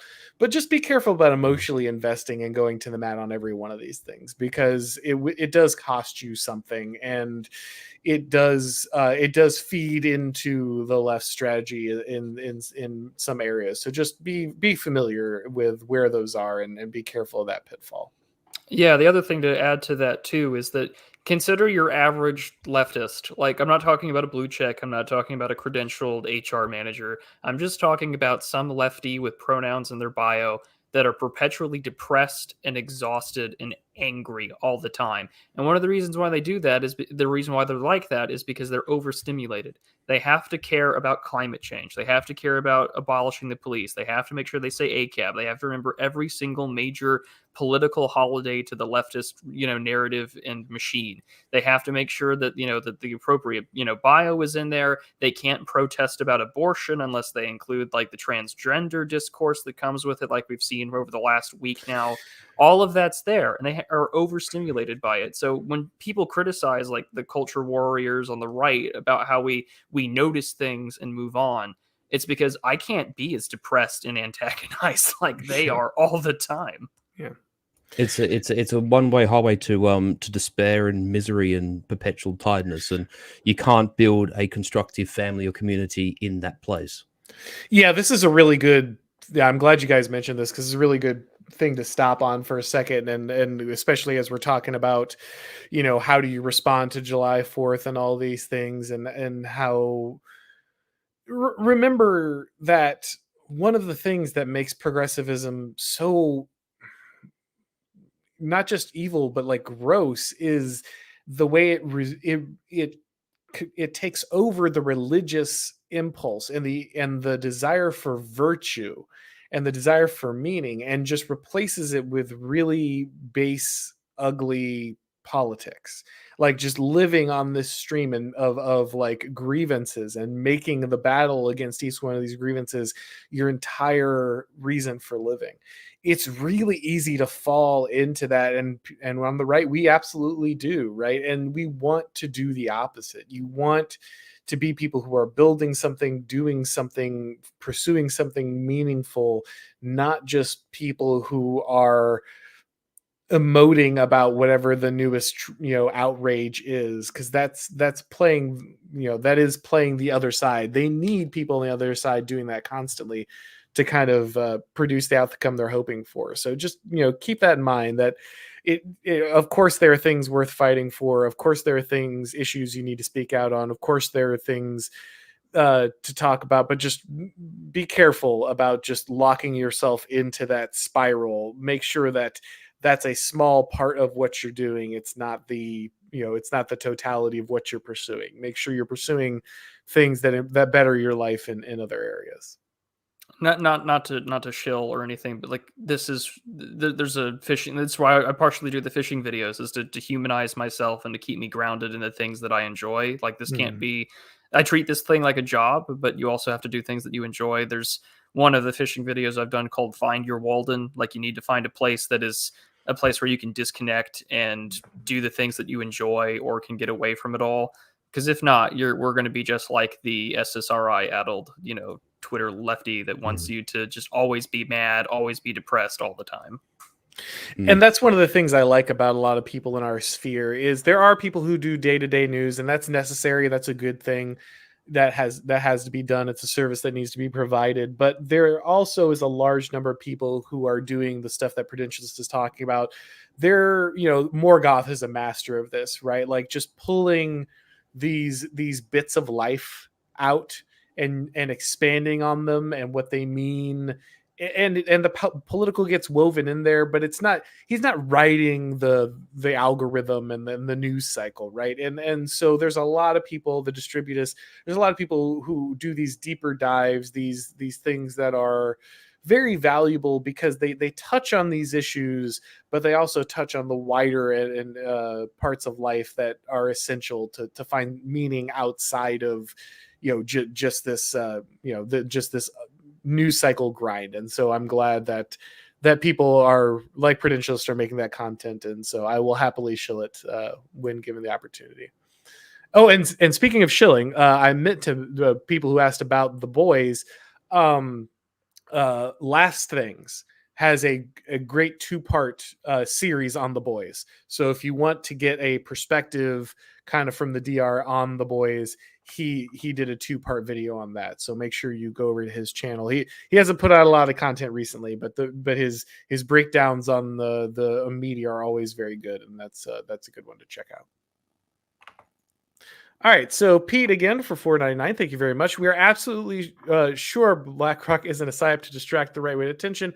I mean, come on, BlackRock. That's not just call it the Borg cube. Yeah, it does. It is cartoonishly evil, but this is like the Klaus Schwab thing, right? I talked to Morgoth about this, right? He's like, sometimes people give him guff about talking about the World Economic Forum, because like they're just so cartoonishly Bond villainy that it seems almost like a waste of time. Like they're just cardboard cutouts. But also I think like these people just kind of become this stuff. So yeah, I hear what you're saying, but I think it's worth pointing out that who these people are and what they're doing, because what they're doing is horrible. It's destroying many generations of Americans for really crass corporate benefit. And so but I do hear you. They are most definitely the Borg cube. Yeah, and also as well, it's a case of symbolism is often the weakness of people who believe themselves omnipotent, and those who believe they're on the cusp of victory can't help but peacocking themselves and going about their business in a way that demoralizes the little people that they have such great contempt for. And those little people are people like us. And so we have to see that for what it is without trying to window dress and without trying to deny reality. There's a sort of a middle ground there between seeing the world as it is and per the previous conversation or the previous super chat, not becoming an SSRI riddled depresso, psycho schizoid, sleep deprived maniac. It is very important that maintaining your sense of reality and your just looking after yourself and being in a good headspace and making sure that your life is worth living and has fulfillment despite the trying times is so evident, because if you yourself cannot be a strong person, you can't build strong things around you, and you'll have no chance against these forces that seem unassailable, and all that has a place and all of it matters. Yeah, I mean, just refer to the stream done with Morgoth. I mean, it's cartoonishly evil, but when they do these things, right, it's not for us. When Klaus Schwab talks about, we are in control or that we are leading the future, he's not speaking to the average ordinary citizen. He's talking to people of that credentialed class that are responding to the incentives of wanting to be a part of like the elitist zeitgeist of the time. And I mean, yeah, the names can sometimes sound ridiculous, but when BlackRock is the largest and most wealthy hedge fund in the world of all their properties that they own and the land that they're buying up, yeah, I mean, absolutely not. I mean, like it makes it easy for us sometimes to look at these people like they're Blofeld or something, but no, I mean, I think that's maybe a way for them to rhetorically soften, just what insanity and levels of absurd evil they're getting up to. And also, I feel that sometimes their apparent ridiculousness, like the whole Klaus Schwab wearing the Spectre sort of Dr. Evil robe, is a way that when sort of midwits or like boomercons get drawn into the whole, like Klaus Schwab, these globalists are like Nazis or communists or whatever, then they are pilloried by the sort of the midwits that might be 10 or 15 IQ points higher than them. That is also a danger, and sadly too many people fall into that cycle. This is where seeing the world as it is for people like us is of utmost importance.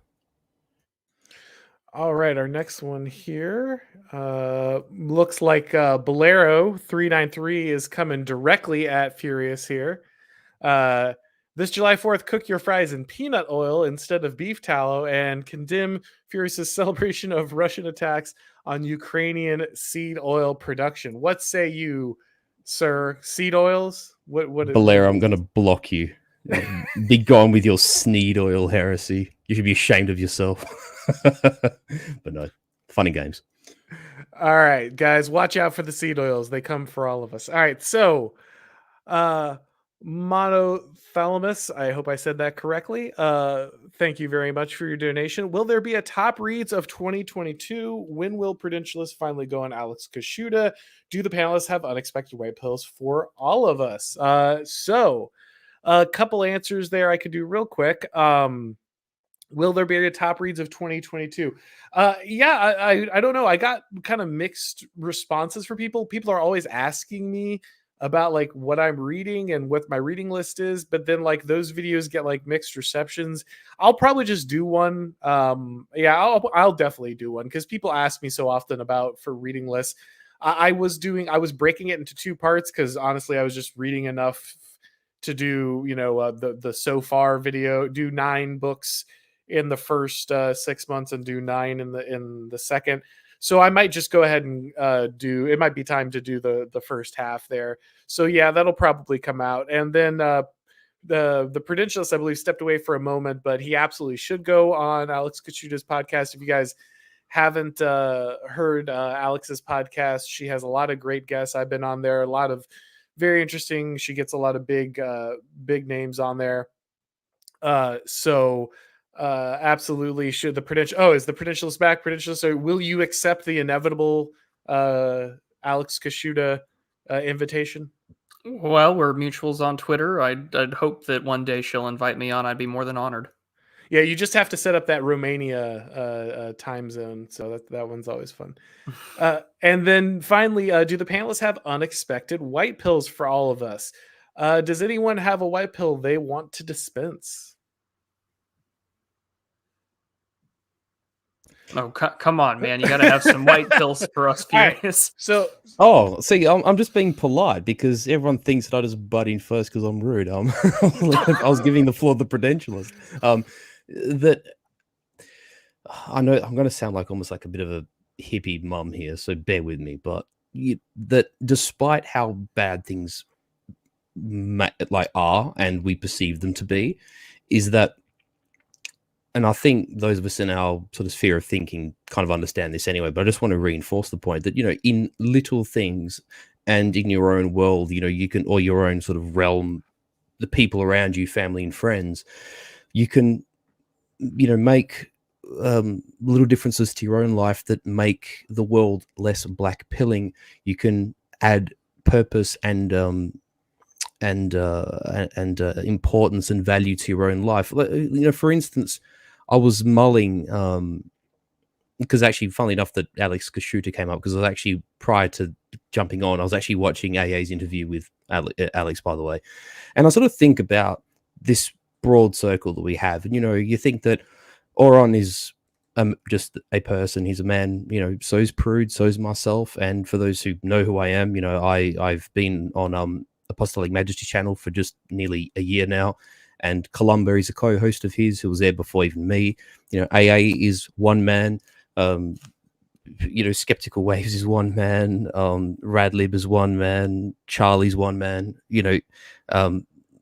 We have our circles, and ultimately at one time we've decided to make a YouTube channel. We've decided to start a Twitter account, and we've decided to do a Substack, and we write and we read, and in our own way, through our own individual deeds, we have come to this point. And I hope that it's only embryonic. I do hope this is the start, but at each point, each one of these people had to make a decision to start. And so I've sort of forgotten other names, the Semigog. There's a whole bunch of other guys that are fantastic. American Krogan, whoever. I'm sorry if I've forgotten anyone. My apologies, but each of one of us have made a single solitary decision to do something, and each one of those decisions has gained momentum, and then they've coalesced into something. Whether that's sort of I don't know what motivates that, don't know how it's come to be, but it has come to be. And realize that in your own way, you have that capacity too, as small as it might be. It doesn't matter how small or infinitesimal you might perceive that to be. It is important. And to some degree, even if you don't necessarily succeed to the degree that you wish, you've added a sense of fulfillment to your life. You've given yourself purpose. You've given yourself relevance where you otherwise wouldn't. And that power resides in you, no matter how bleak, no matter how horrible it might seem. We all can do that. Yeah, I'll drop a little bit of white pills there as I start shaking around my own medication. So for those of you out there that are, I'll drop a few. So for those of you out there that are just starting, or maybe wanting to make content or write an essay or put out a video, whatever it may be, I've been very forcefully informed by a good friend of mine who says, when people say, oh, anybody can do this, you learn very quickly, not everybody can do this.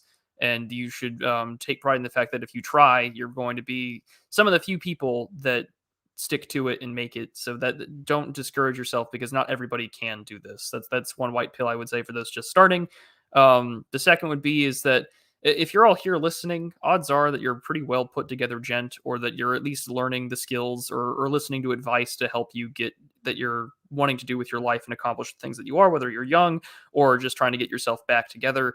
You're in the right place. You've got really like-minded people. There are professionals of all types of people in this network that are more than willing to help people get in the right direction and the right track. So don't fear. You're not just here for maybe the parasocial relationship or just wanting your name heard on screen, but you're also here to find good company and good comfort.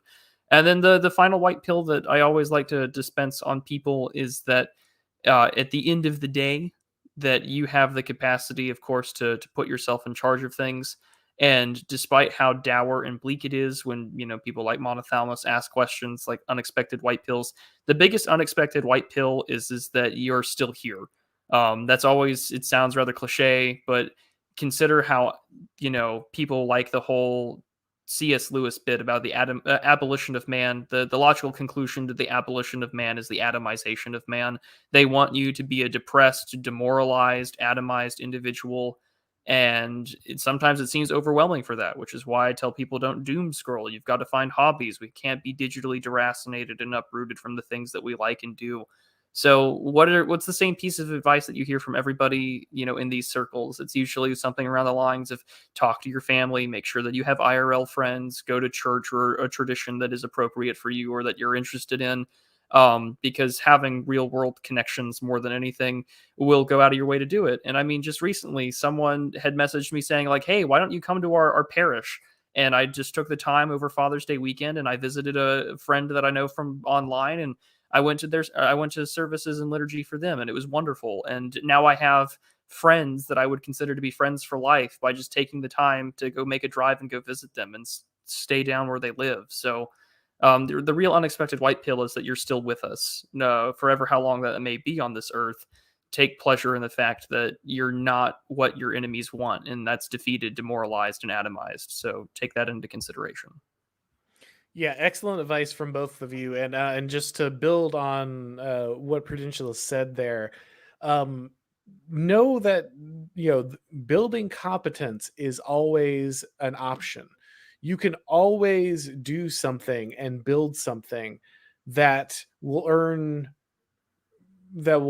respect and will build your self-confidence and gain the respect of those around you. Having the communities that Prudentialist talks about gives you opportunities to do that in a positive environment that will draw people around you. Look for, it can be difficult, but make the effort. Look for both opportunities for mentorship if you're a younger man, and opportunities to mentor if you're an older guy who can share kind of those insights. There are a lot of people drowning, and it might look to you might feel like, oh well, I'm I don't have it all together, I don't have all the answers. But I promise you, there are people around you who have less, and they're looking for someone to come alongside them and like kind of give them the what it takes to kind of make sense of things and pull things together. So maybe the white pill here is be the white pill for someone else. Be that person who takes the time to like Prudential was talking about, travel to a community or invest in a community, or build those connections, and then come alongside people when you have that opportunity, and encourage them, because a big part of building competence and finding meaning is not just looking for what other people can give you, but it's in understanding that you can be someone that other people can rely on, that you can be someone that can kind of help build somebody up. That's kind of, I think, what takes you to the next level. And if you want to improve society and you want to improve, the people around you and your community, then people have to take that role. You have to plant trees that you're not going to sit under, and so you gotta take the time to make that investment. And I think by doing that, you will both receive the white pill and be the white pill. So yeah, just a quick comment, because I know something in the chat I really wanted just to quickly reference. Dawn Browning, it's not a super chat, but she mentioned that we got 4 chooks a fortnight ago, growing our own veggies for 2 years. Bees next. Appreciate even small wins. If you build a chicken house and you lay your first eggs, that's a win. If you put down a garden bed and you plant some lettuce and some broccoli or whatever, even your first seedlings, that's a small win. If you manage to succeed in reading a book a fortnight, that's a small win. In trying times, take joy and take buoyancy from even succeeding in small ways, because I sort of sometimes think that even the best of us make the mistake of, oh, well, we didn't bite off this huge chunk and therefore I have failed. Inertia is built up initially in slow little increments, and we have to be patient with ourselves, and those little wins all matter, and they will accumulate into something big. Those things I just mentioned. If you have a family, you're making your family less dependent on the system. If you have children, you're teaching them skills which will last and stick with them for a lifetime. You're passing the torch from yourself to them. They are all small wins that add up. Do not underestimate the importance of that. Very good. Very good. All right. So hopefully that helps out everybody. Moving to our next one. Laura's post for $20. Thank you very much, sir. Very generous. I think the DR faces an issue with half understanding what collapse is, thinking it can somehow restore America. What DR doesn't understand is collapse is doesn't understand is collapse and complexity. We have to reconstitute at a lower level of complexity. Yeah, I think about this a lot. Actually, I'm in the middle of writing, the total state, and I'm on a chapter, kind of working through Sam Francis and James Burnham and the managerial revolution. Of course, complexity is the key to the managerial revolution, right? By increasing complexity, you cement the managers in their position, so they're incentivized to increase complexity. Also, uh, we're under the impression that kind of like we have a capacity for infinite complexity, and that will always bring the progress that we see. And so one of the things I've struggled with is you're right that a lot of people just assume, and this is true of a lot of NRX stuff too, actually, it assumes that we'll just always kind of have this infinite complexity thing going on, and they never understand that maybe complexity is the problem, fundamentally, that empowers the class that kind of has instituted the order you're looking at. My problem is, of course, it's the as Sam Francis and James Burnham both talk about, it is the institution, it's the efficiency produced by the complexity that was instituted that allows the managerial system to outcompete. And so the problem you have is any attempt to like artificially reduce the complexity basically places you at a disadvantage until the complexity inevitably like kind of collapses in on itself, which I think is maybe what you're talking about there. I think that will happen, but until that does happen, attempts to like induce or introduce less complexity into your system loses you those benefits. And so you need to like gain something out of the reduction of complexity that allows you to compete with the systems that are increasing it. Again, I think that will happen inevitably, but I don't know that it's going to happen now. And I think that's why a lot of people bank on kind of the collapse thing, because that, kind of brings it about necessarily, if that makes sense. I don't know if anybody has any thoughts on that. I'm just stuck in the middle of a book chapter, so it's zooming around my head at the moment.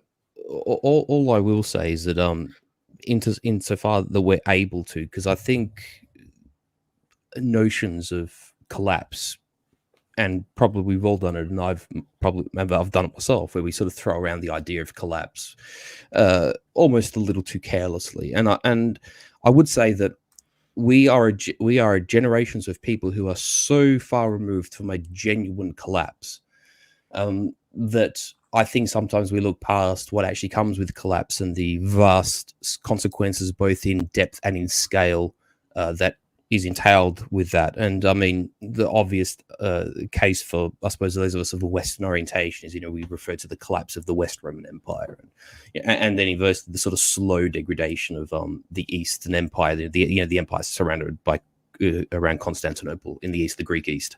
And I suppose in the modern world, although it wasn't a complete sort of implosion of culture and military structure and identity, and in some ways I think one of the reasons they're sort of they've rebounded into this sort of position of at least pseudo hegemony for the moment is that Russia in its own way, with the sort of dissolution and collapse of the Soviet system, which is a political collapse rather than a civilizational one, but a collapse nonetheless, where the Russians through the 90s were sort of in a despair that the world that they had known and grown up with had ceased to exist almost overnight.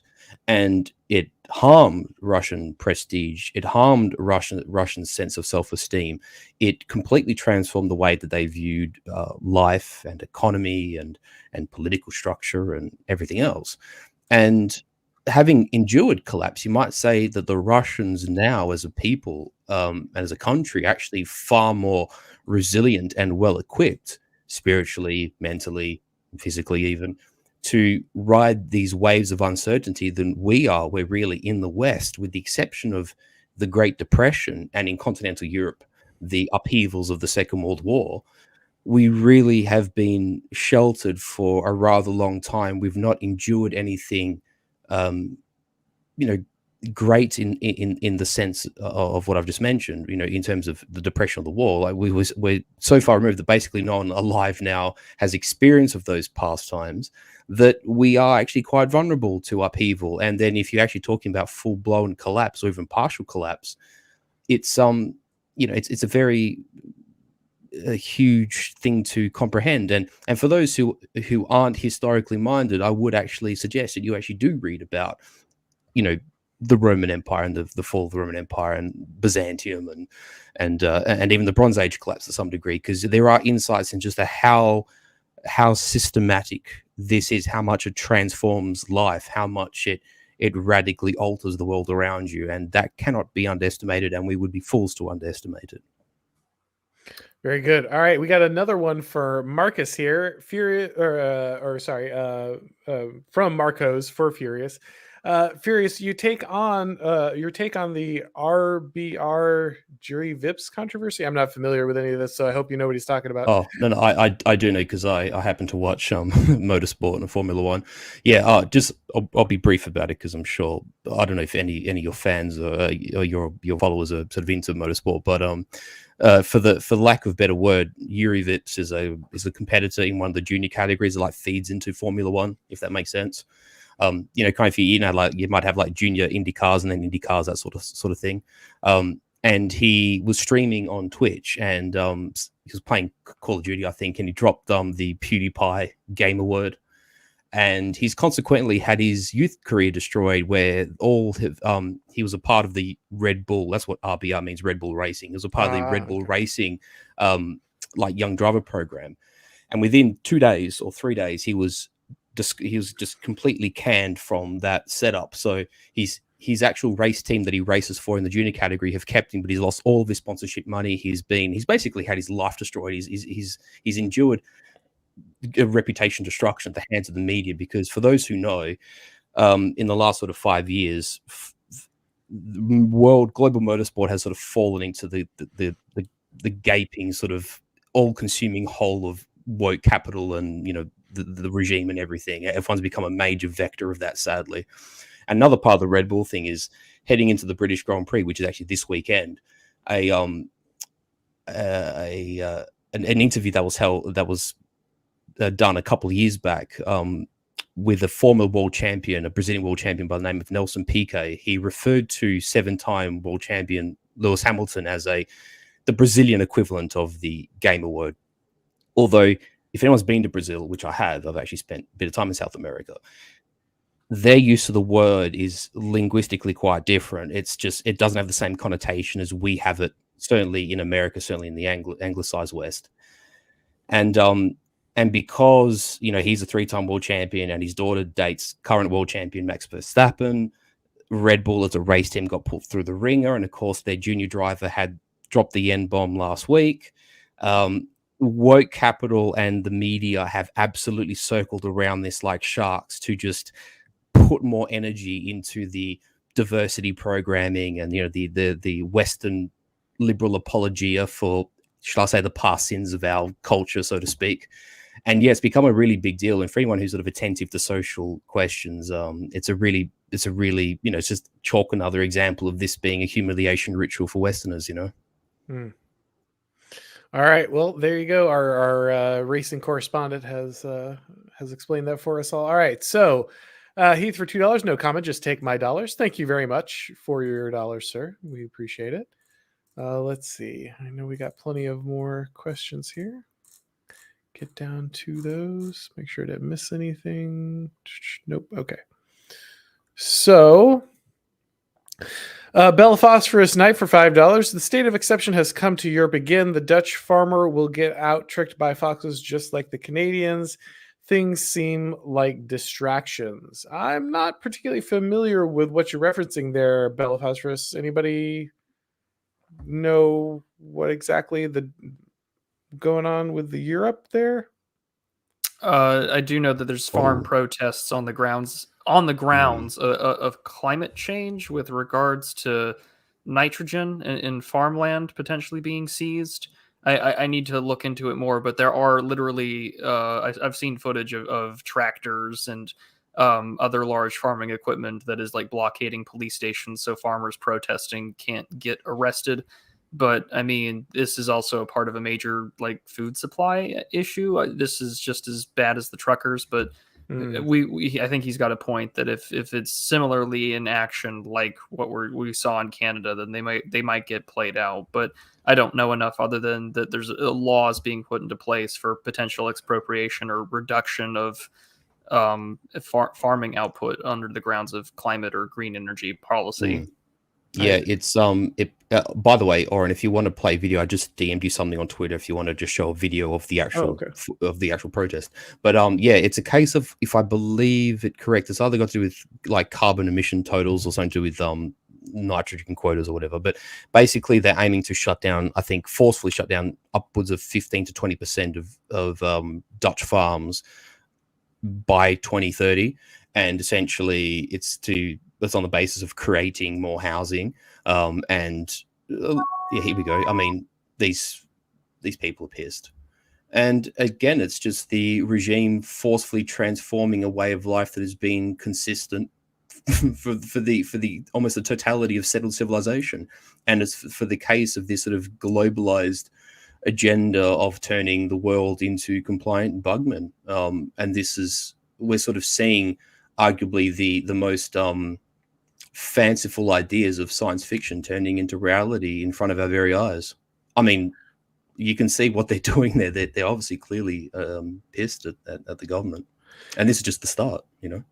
Yeah, it is. It does seem like an amazingly daring game of Russian roulette they're playing when you're messing with the food supply, right? Like, there's a lot of things that you can fiddle with. You know, you can push the margins on a lot of stuff. Apparently, when it comes to, you know, indoctrinating people's kids and even pushing vaccines on people and stuff. But when you're getting to a point where you're like going to be directly impacting the ability of people to eat, that feels like it's a very bold strategy. We'll just put it that way. Yeah, and I think it also plays into this sort of leftist sort of globalist world vision that if they can succeed in pricing out real food, you know, if they can price out your ability to buy, you know, minced beef and leg of lamb and you know, even just, you know, properly grown vegetables that are nourishing, and, you know, fresh fruits, and, you know, even rice or whatever, and we just end up being put on this sort of bugman diet of, you know, cockroaches and Soylent Green, you know, as much as it sounds ridiculous to people who still live in the normosphere, this is happening in real time. There's no other reason why they would be constricting food supply, and especially if you think at the very present, where we exist in the context of the Russia-Ukraine conflict, where there's, you know, something in the order of 80 million tons of grain that can't leave the Black Sea, and everybody is being impacted by inflation, which is sort of partly to do with that and partly not to do with that. And of course, they're constricting food supply at the same time. I'm sorry, but if you don't see that for what it is at this point, it's hard to help you. You know what I mean? Like, it's pretty obvious now.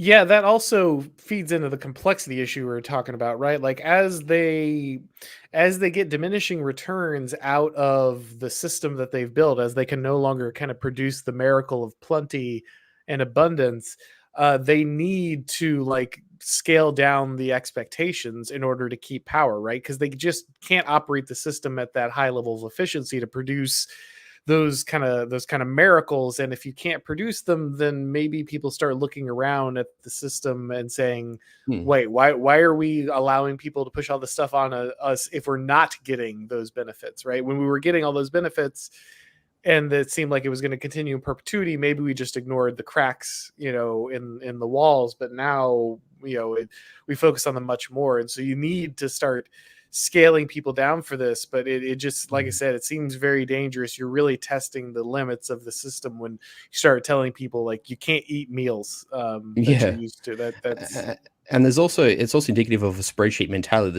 There's you know, people in bureaucracy, and, you know, some of them are useful idiots, and some of them are activists who are behind this and want this future.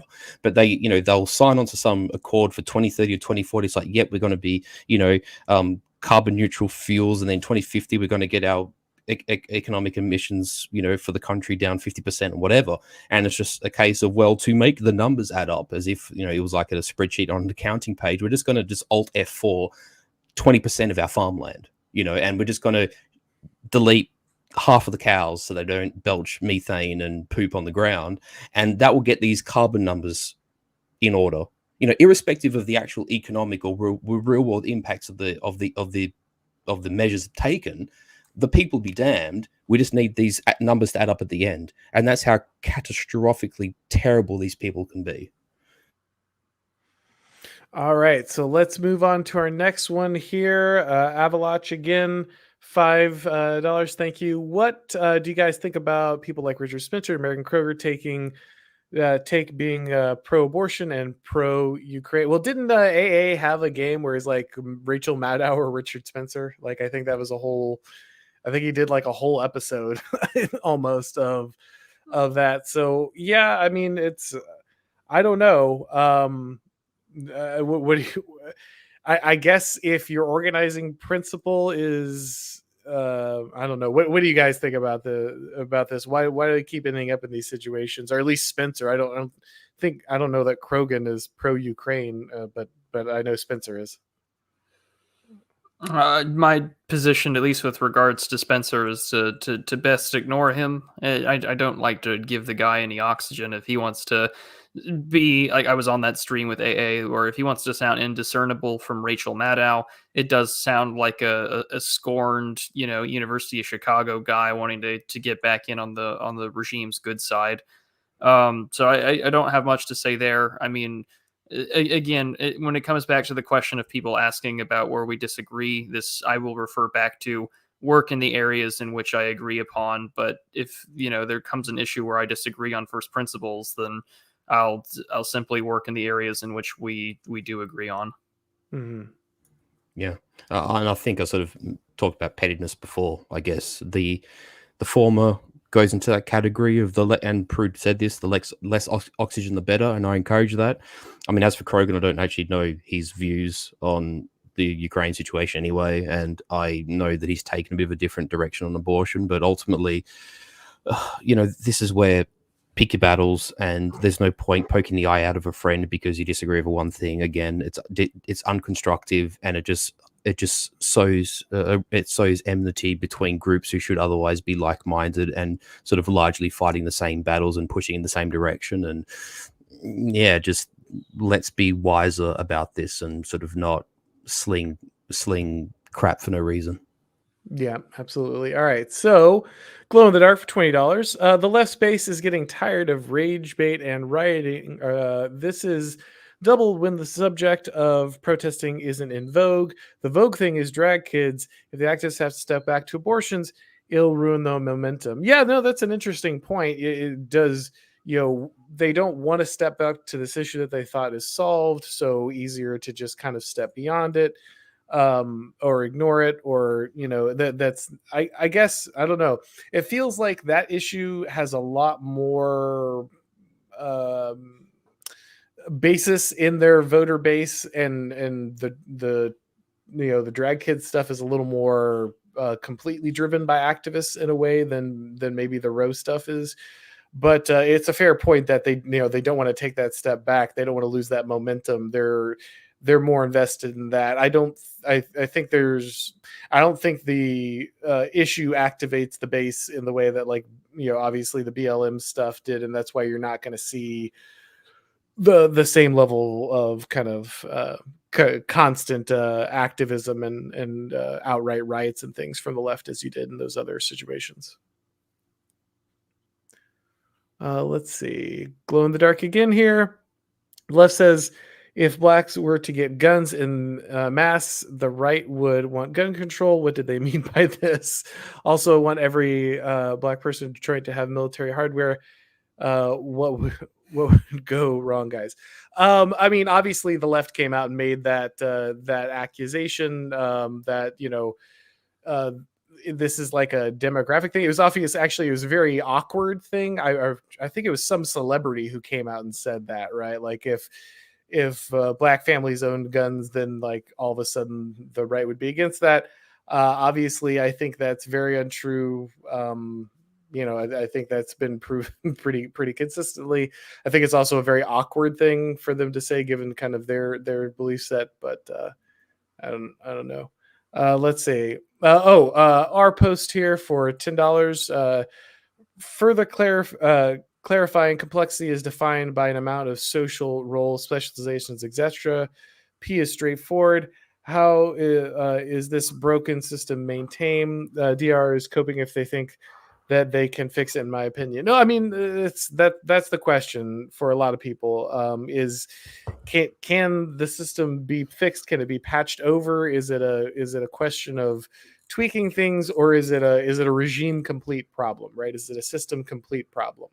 That's a big question. It's something.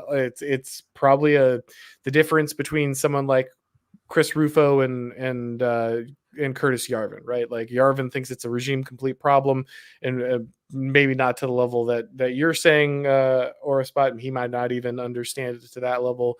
But he does think it's far more of a complete problem in the way that maybe someone like Rufo doesn't, who thinks that you can make adjustments to the system and kind of rescue it from its current state. I tend to lean towards the Yarvin position a little more than the Rufo position, but I think it's a very difficult issue for everyone. Everyone's doing some predictions on the back of a napkin on that one. Just if I can just briefly opine, because I mentioned about sort of collapse in Rome a couple of super chats ago. Speaking of complexity, I mean, just if I can use a historical analogy to try and quantify this to some degree, is that if you take into account the city of ancient Rome prior to Rome's collapse, it was a city of throughout the imperial era of over 1 million people. Rome was fed something in the order of 12 aqueducts, which had a length a total length exceeding 800 kilometers, and it would bring in as much as 1 million cubic meters of water a day. Or some estimates put it as low as, say, 600,000 cubic meters of water a day, but it's still a huge amount of water if you consider it. And the bureaucracy around the empire that ensured wherever there were aqueducts, whether it was in Gaul or Anatolia or the Balkans, in Italy, Spain, wherever, the entire bureaucracy to maintain aqueducts in the empire was around 50,000 tradesmen, laborers, and engineers, of which I think 10,000 alone or 15,000 alone were in Italy, mostly servicing Rome. I mean, that's just the water supply. And then Rome as a city didn't reach 1 million people until 200 years ago.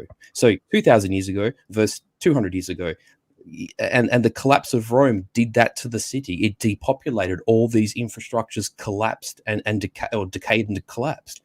And that is one thing to consider with collapse, is the vast scale of things as you see them, and as things sort of operate without you really noticing, all cease or they grind to a halt, and there are consequences when that arises.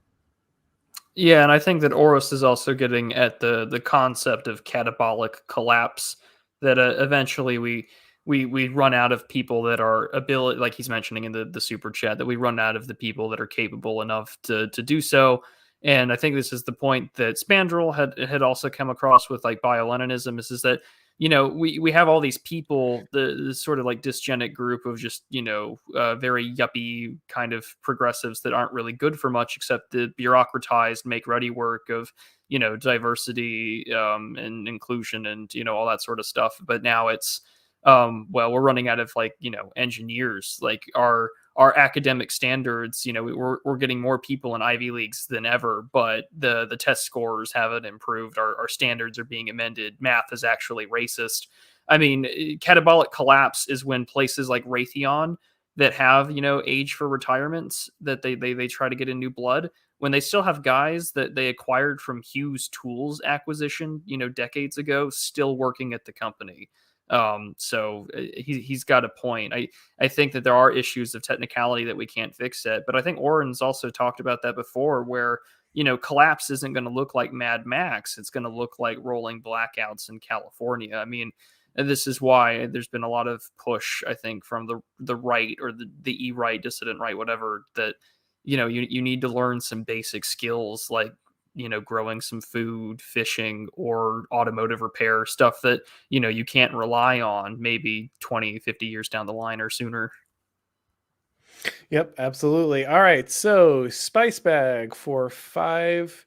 Uh, God designed the human womb, yet miscarriages exist, and childbirth is highly dangerous. Is God pro-life? How does a Christian make sense of that? What do you think, gentlemen? Miscarriages exist. Does this mean God is pro-life? Is that the framing there is interesting. How does a Christian make sense of any of this? If Yeah. you talk to anyone that's had kids and is deeply religious, I know Mr. and Mrs. Radcliffe have talked about this extensively, that miscarriages do come with the risk of childbirth and whatnot, and it's just as deep of a loss as it would be for a stillborn child or something like this. In my sense, there's the beautiful icon within Orthodox Christianity, he who loves the innocent. And this includes those that have been aborted, or those that have been lost in miscarriage or stillborn or whatever. So yeah, these things are dangerous as part of human life. But the at least in my point of view, the Christian answer is that the things happen both within the way that God intends them to be, but also that it reinforces the fact that, to first seek the kingdom of God and all else shall be rendered unto you, is that it is not an easy path nor an easy task. And both, the Bible, Old and New Testament, make that very clear, but also our day-to-day life makes that very clear. So that would be my take on it, is that, we are pro-life in a world that is difficult and harsh and evil, but it allows us to both recognize our blessings and the bounty that comes within God's kingdom. Yeah, I'd also say just be careful when you're ascribing, like, people get weird with like the pro-life and pro-choice banners because both of them are euphemisms, and so they try to stretch those euphemisms to mean different things. God is not a political position. There are things that follow from morality and from God's nature and His commands and those kind of things. But be careful to reducing those things to like your current labels of today's political positions. So God is far more than those things, even if your political position might be informed by an aspect of God's nature, His command. Be careful to just boil that down to directly crass politics. I think that's always a mistake to make. Yeah, I agree with you, gents. I can't add anything to that.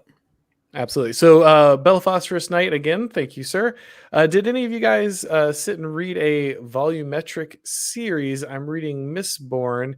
If everything is regulated to 10 to 150 attention spans, I'm scared. I'm not sure exactly what you mean there. If you just mean like a large series or a long book, I mean, yeah, I read very large books a lot.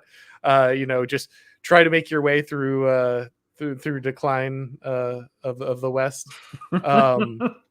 So yeah, I've got to have an attention span far more than 10 or 150 minutes. It is more difficult, to be fair. There are so many distractions.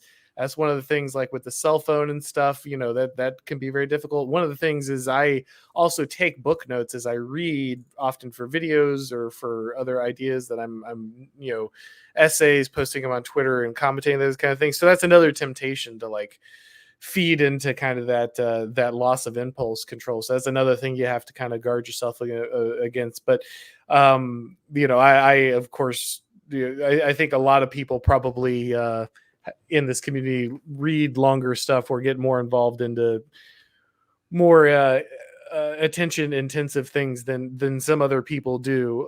But it is a concern for sure. There's no arguing the fact that attention spans are dropping dramatically, and that has a huge impact on how people and what people consume. Yeah, I mean, that's sort of the benefit, I think, of being in this side of things, is like, yeah, we can make things digestible for you, like trying to explain certain books away. But I mean, even when Auron and I did a stream on Decline of the West, the thing took over an hour and a half to get through. I mean, and that was just like volume 1, and that didn't even have enough time dedicated to trying to break down the first volume of Decline of the West. So I mean, you're reading as just a regular hobby, and just a habit. You should always be reading, I think, because the things that we do talk about, or the ideas that we discuss, require you to have a lengthy attention span, because even smaller texts that, you know, are always usually chock full of political ideas. I mean, even, you know, say one of our friends' books, Iconoclasm by Alexander Adams, is not nearly as thick as, say, the Gulag Archipelago or Decline of the West, but it is chock full of historical information and relevance that you have to seriously sit down and have an attention span to do so. So, you know, people that are Twitter addicted, like, you know, people who play the Twitter game, like Auron especially, right? Like, he reads and he takes notes, and I mean, that makes sure that your attention span isn't dwindling the way that it does, because these things are designed to kill your attention span. And on the subject of reading, just quickly, don't be afraid to want to read something twice. There's a really good book if you want to understand or get a good perspective on Central European history, and certainly history pertaining to the creation and formation of modern Germany via Prussia and its conflict with Austria. A book called Iron Kingdom by Christopher Clark is an exceptionally good read. And I would say fundamentally, if you actually want to understand, you know, what would tenets which we would call fundamental to breaking boomer truth regime, sort of modern, the modern viewpoint of modern history. But I had to read that book twice, because the first time I read it, I got mixed up by all the Wilhelms and Friedrich Wilhelms, and you know, then the kings of Prussia become the emperors of Germany, and Christopher Clark, because he's such a detailed writer, a bit like Anthony Beeve if you're reading about World War II. There's just so much content and density which makes it a good read. You sometimes miss things on the first pass, so you just sort of have to go over it again, and don't be afraid to do that. Like, don't don't have to think you have to justify it to yourself. If you think you've missed something, or that you'll acquire better mastery of a book, read it twice. There's no shame in it. Absolutely. No, I think rereading is very essential. Like that's where scholarship comes in. If you've read a book once and it's sufficiently complex, then you haven't read it at all. Chinese American dweeb for $5. Is it morally permissible to deprive the government of tax money legally, of course, by whatever means possible? What would be the justification? Well, I mean, obviously, as Christians, we have an injunction pretty clear on this: render unto Caesar what is Caesar's. But of course, especially if I'm living in a society where I know that money is being used for something that is very morally reprehensible, which is something that I do, then I am most certainly making sure that I legally pay the minimum amount to, you know, as much as possible to contribute to that. So yeah, the legally bracket there is very important, especially, you know, YouTube and everyone. But yeah, no, you know, I completely understand minimizing legally the amount of money that you give to a government that is, you know, doing terrible things. But also remember, like, you know, the number one thing that governments are going to check to make sure is that they got their money from you. So if there's one, you might be able to push back in a lot of ways, but the one thing they're going to do is definitely come for every red cent they're legally entitled to. So if you want to get flagged for anything very quickly, that's the best way to do it. Yeah, I've always found the idea of a tax strike or something to be incredibly dangerous, because, you know, even Ron Paul, when he was still in Congress, was warning, like, why does the IRS need a bunch of ammunition and firearms? So, you know, pay the legally minimum amount that you can successfully get away with. And if you're seriously considering it, I would always consult a, you know, CPA and a tax attorney. So just don't do anything stupid. That's just rule number one here, guys. Just pay the legal minimum requirement without breaking the law, and don't do anything stupid, and don't get too greedy. That's about the best advice that can be shared. Yeah, just remember, money is a great way to draw the eye of Sauron. So let's see. Chinese American again. I knew this girl in college who I swear was a rad cat, did all the trad things. Senior year, she went the modern careerist route. I am heartbroken. I'm sorry to hear about your loss, sir. Many such cases, I'm sure. F in the chat. Yeah, F's in the chat. Yes. Aura post, everyone join Basket Weavers. Absolutely, guys. There's a number of different groups, and the Basque Weavers specifically, that are, set up these kind of in real life things, building community. Those kind of things are very important. I'm hoping to get together with a number of different people over the next year, from our community, to kind of build more real life connections. So it's an excellent piece of advice, if you have that opportunity, especially if you could do something very productive with it. Let's see. Don Browning. It's been a lot to learn, but so worth it. Yeah, I've had a couple of people be like, the reading list is extensive. We're demanding a lot of reading, a lot of learning in this stuff, and there can be a high bar to clear for some of this stuff. Hopefully, we're doing our best to, like Prudentialist said, kind of on ramp you and give you options, because that's what happened to me. Like I when I was trying to understand Moldbug and Nick Landon stuff, watching guys like Charlemagne and watching other people who had, Dave and other people who had made content, helped me to kind of make my way. Clossington, just talking to these people, watching the videos, helped me to kind of get on board and understand some of these concepts that I otherwise would have had a much harder time tackling. So absolutely utilize those resources, but there is obviously a level at which you kind of got to put in the work to get all the value. So let's see. Chinese American again, big fan of your work. Have $2. Thank you very much, guys. I appreciate it. Always very thankful for your donations. Helps make everything work. I've been trying to upgrade a lot of stuff. Hopefully some of that's coming through, especially when I do like on camera work and stuff. So all that is very much appreciated. Makes that possible. Let's see. There's a couple more questions here. Let me see if I can find them. Nope, that one's ahead. I missed one.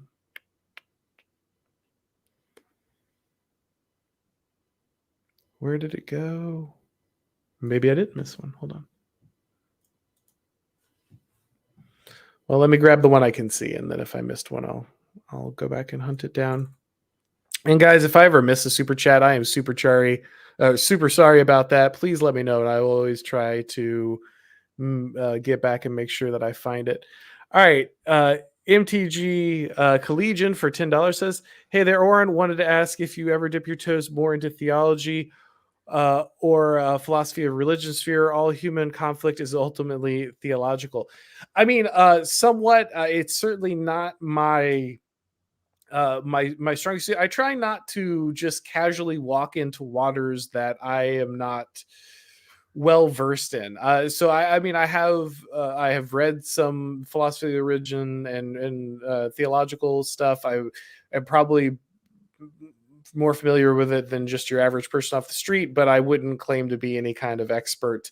There are people who are much more versed in that than me. So, like I said, I try not to portray myself with expertise that I don't have. Make sure you're seeking out people who have good wisdom in those areas, but essential pieces of knowledge as well. Let's see here. There it is. Found you, Sam. All right. Sam for $5 Canadian. Thoughts on the airline havoc seemingly going around, cancellation delays. Is there a level of violinism involved? Yeah, so I haven't run into this personally, but I've heard a lot about it. I've seen a lot about it. I think there's a number of levels. If I think Tucker Carlson has talked about how a big part of it is the number of people who left due to continued vaccine mandates and requirements. So they're heavily short-staffed with that.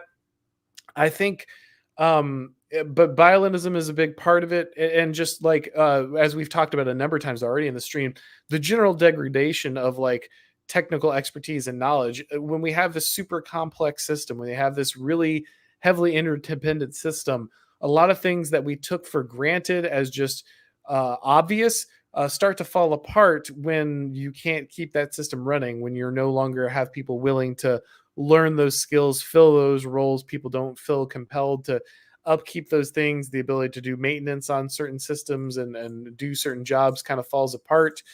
And that's a big problem across our entire civilization.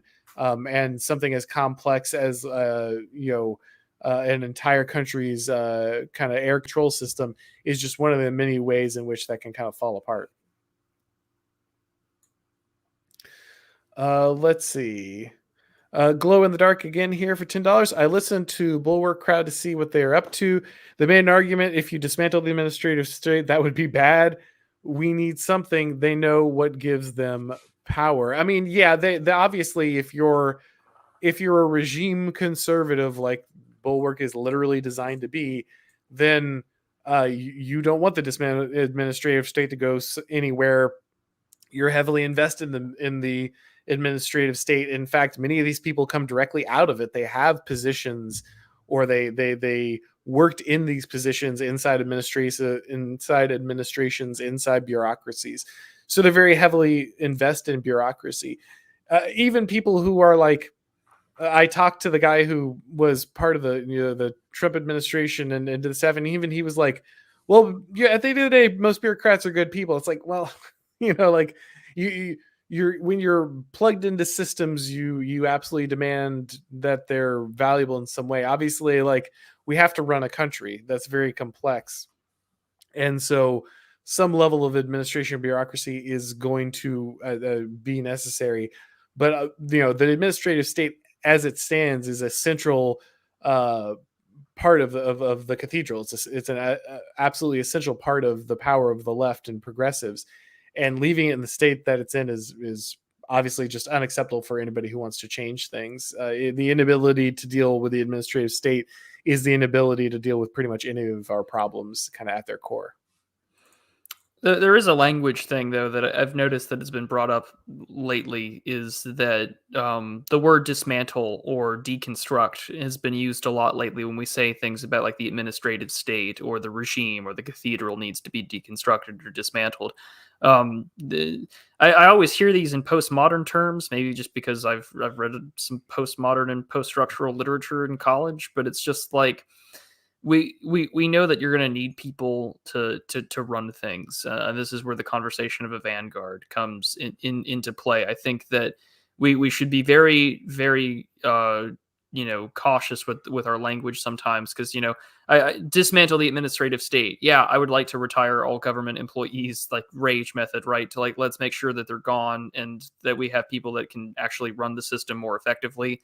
But I think that that's just something to keep in mind. Like, oh, if we dismantle the administrative state, like, yeah, we're going to need administrators. We're going to need people to help run things. But I also need to deconstruct how they're using power. That way I know that they can't use it against me in the future. It's just an interesting dynamic. I think that's just, I'm witnessing that. I'm just getting my thoughts out here. It's just, it's a long rambling stream of consciousness, but I'll end it there. It's just something that's come to my mind, is that sort of postmodern language. Mm-hmm. Yeah, just to buttress Prude just ever so slightly. There's another point earlier I was meant to make. Another super chat came up. I've just forgot to make the point, but I'll make it here. Is that I think one of the big mistakes the left are doing is that with their disillusion of, or rather just sort of diminished capabilities with the sort of this creeping violinism, their decreased capacity for aptitude and for skill and for imagination and organization, and whatever the things that sort of are responsible for this decline in sort of performative ability across the board, is that they make the quintessential mistake of a hegemon. And a hegemon will almost always make the error of trying to defend everything at once. And it's the old sort of rule of Sun Tzu that he who defends everything defends nothing. Because eventually what it sort of happens is you're expending resources, you're expending capacity, you're overstretched as it is. And the logical thing to do when you're overextended is to contract. To some regard, it's the Hadrian question of Rome's overextended. So let's find some borders which we can defend, and we can reinforce the legions, and we can maintain a frontier that's more rational, shall I say. And I think in this sort of context of potential collapse and how that collapse manifests, none of us can know. It's all hypotheticals in the future.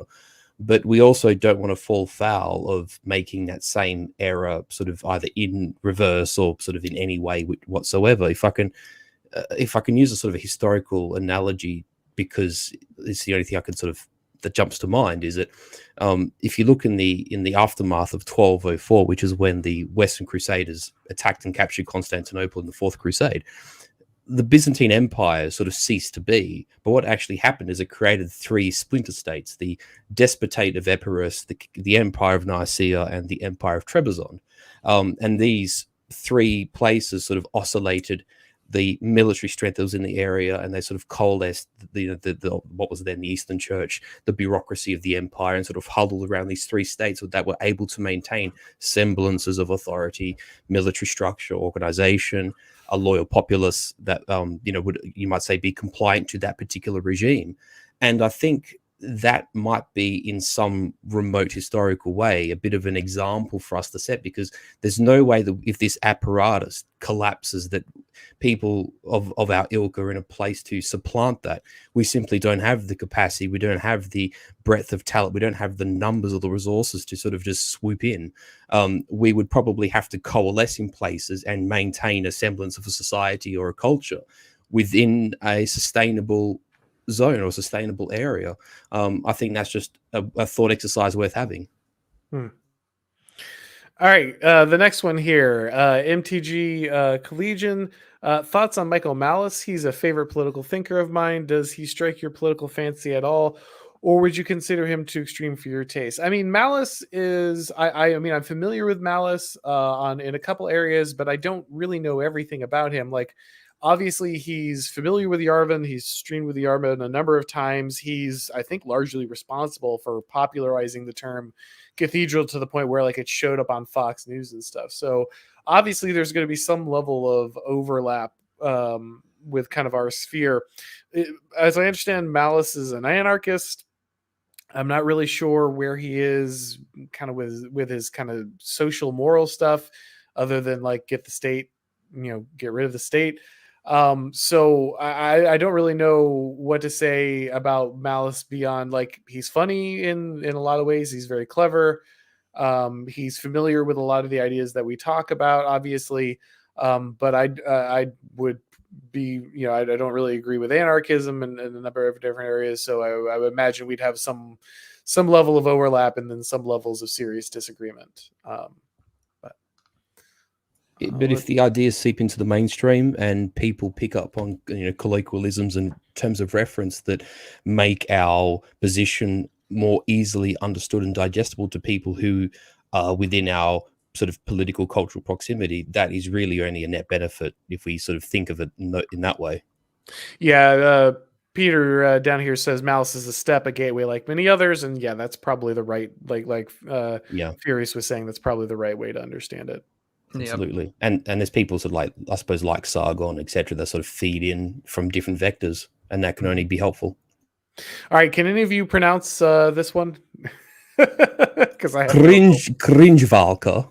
No, not the cringe walker. I could pronounce that part. Oh no, yeah. we need Mr. Majesty, because I can't read Chinese. Like Liu Xixin, I don't know, something of that. Yeah, I have no hope here. But cringe walker for $5. Thank you very much.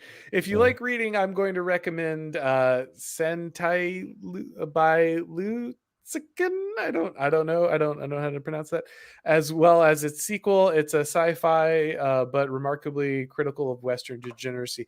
That does sound interesting. I'm completely unfamiliar, as you could probably tell from my inability to pronounce that, but that does sound interesting. So book recommendation. Oh, he's using the original title. The author is science fiction author, Chinese. Is this the 3 body problem, Cringe Walker? I have it sitting in my library. I haven't read it yet. I've been told that it's good sci-fi for the modern day.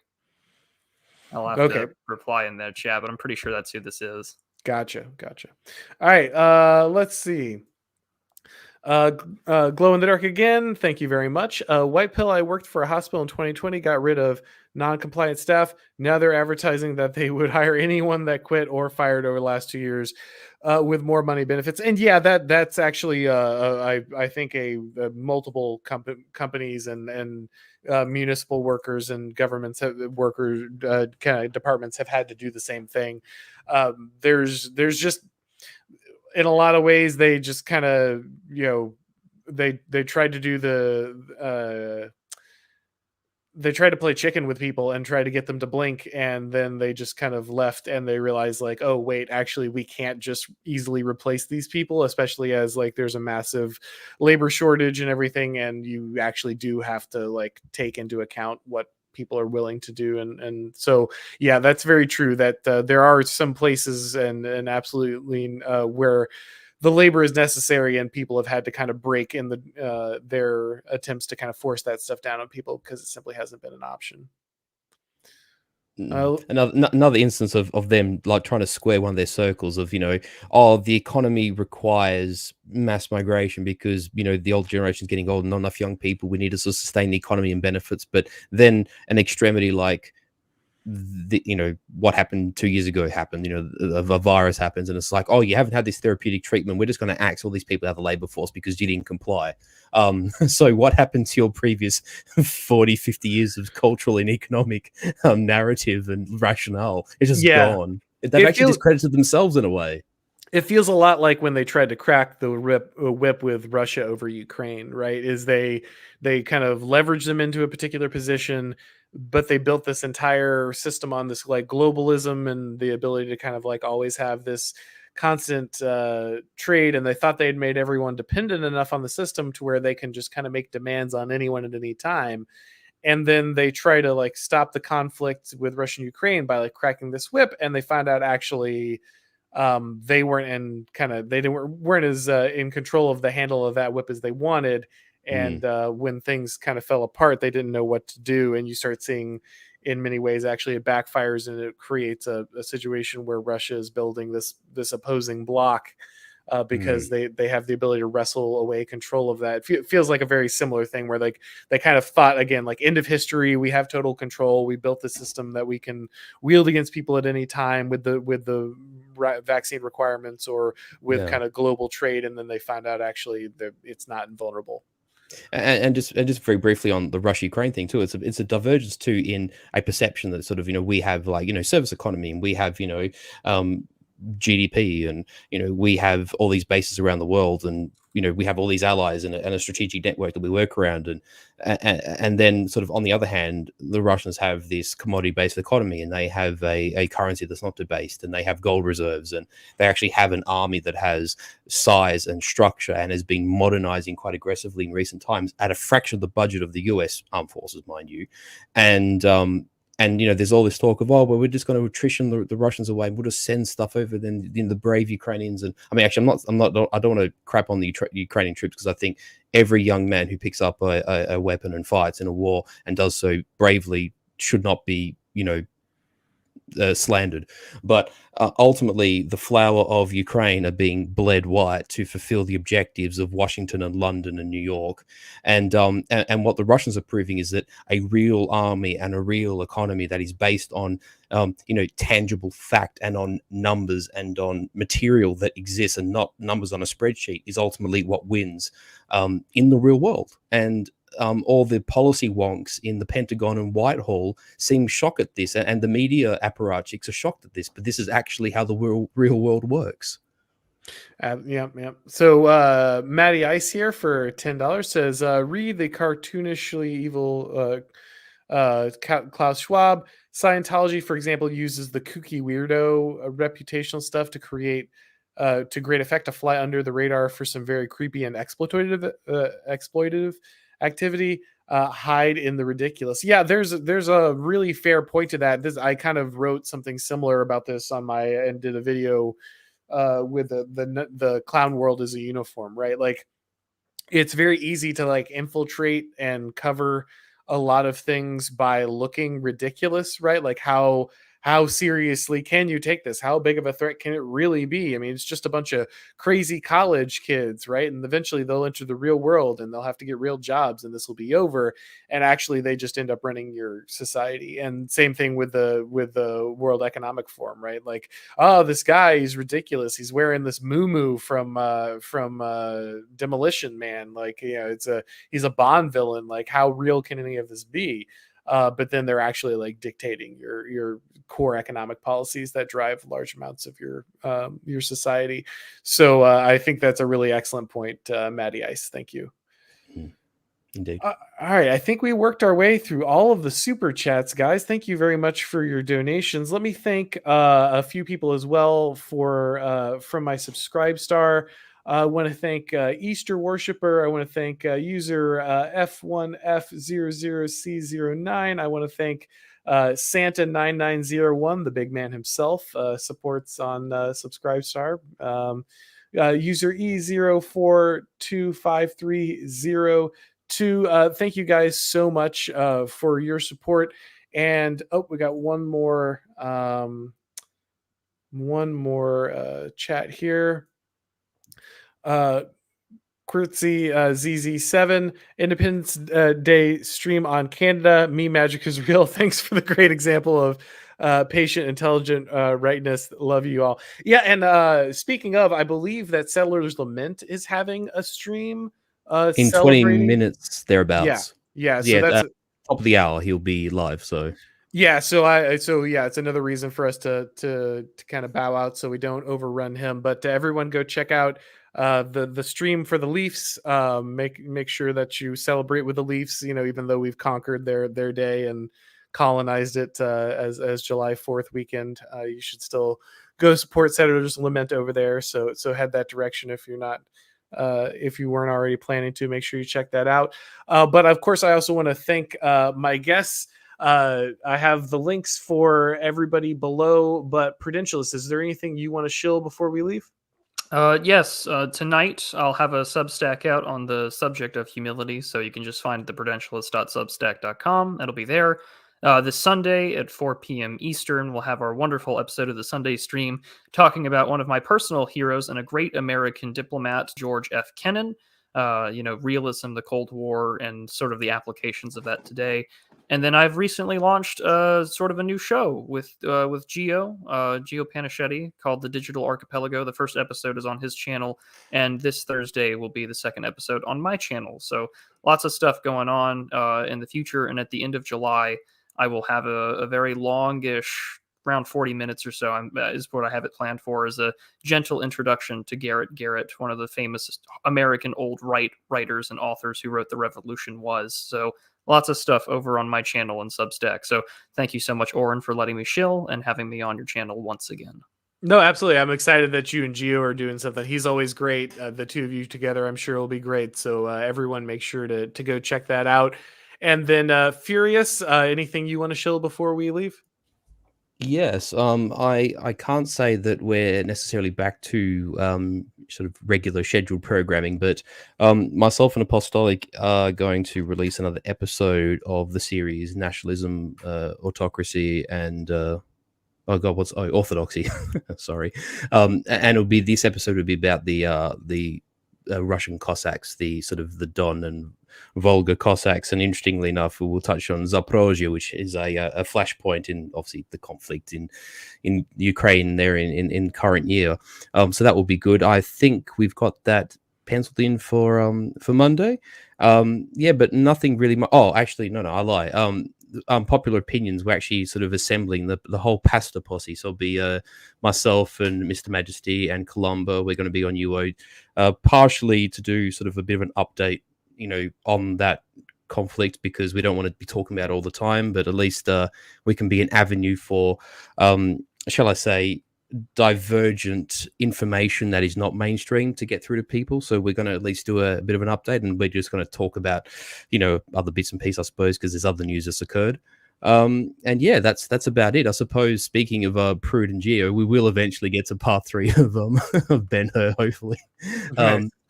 That's about it. And of course, Auron, I really appreciate being on. It's always lovely being on your channel, and your guests and your commenters here are often wonderful, and always good to be teamed up with Prude. We, like I said, we all have our place in this realm, and it's good to share our opinions. So thank you for the discussion. It's been very very good. No, absolutely. Always a pleasure to have you guys. And of course, you are correct. I have the very best audience. Many people say, everyone says that. So, these guys are excellent. Always a pleasure talking with you guys.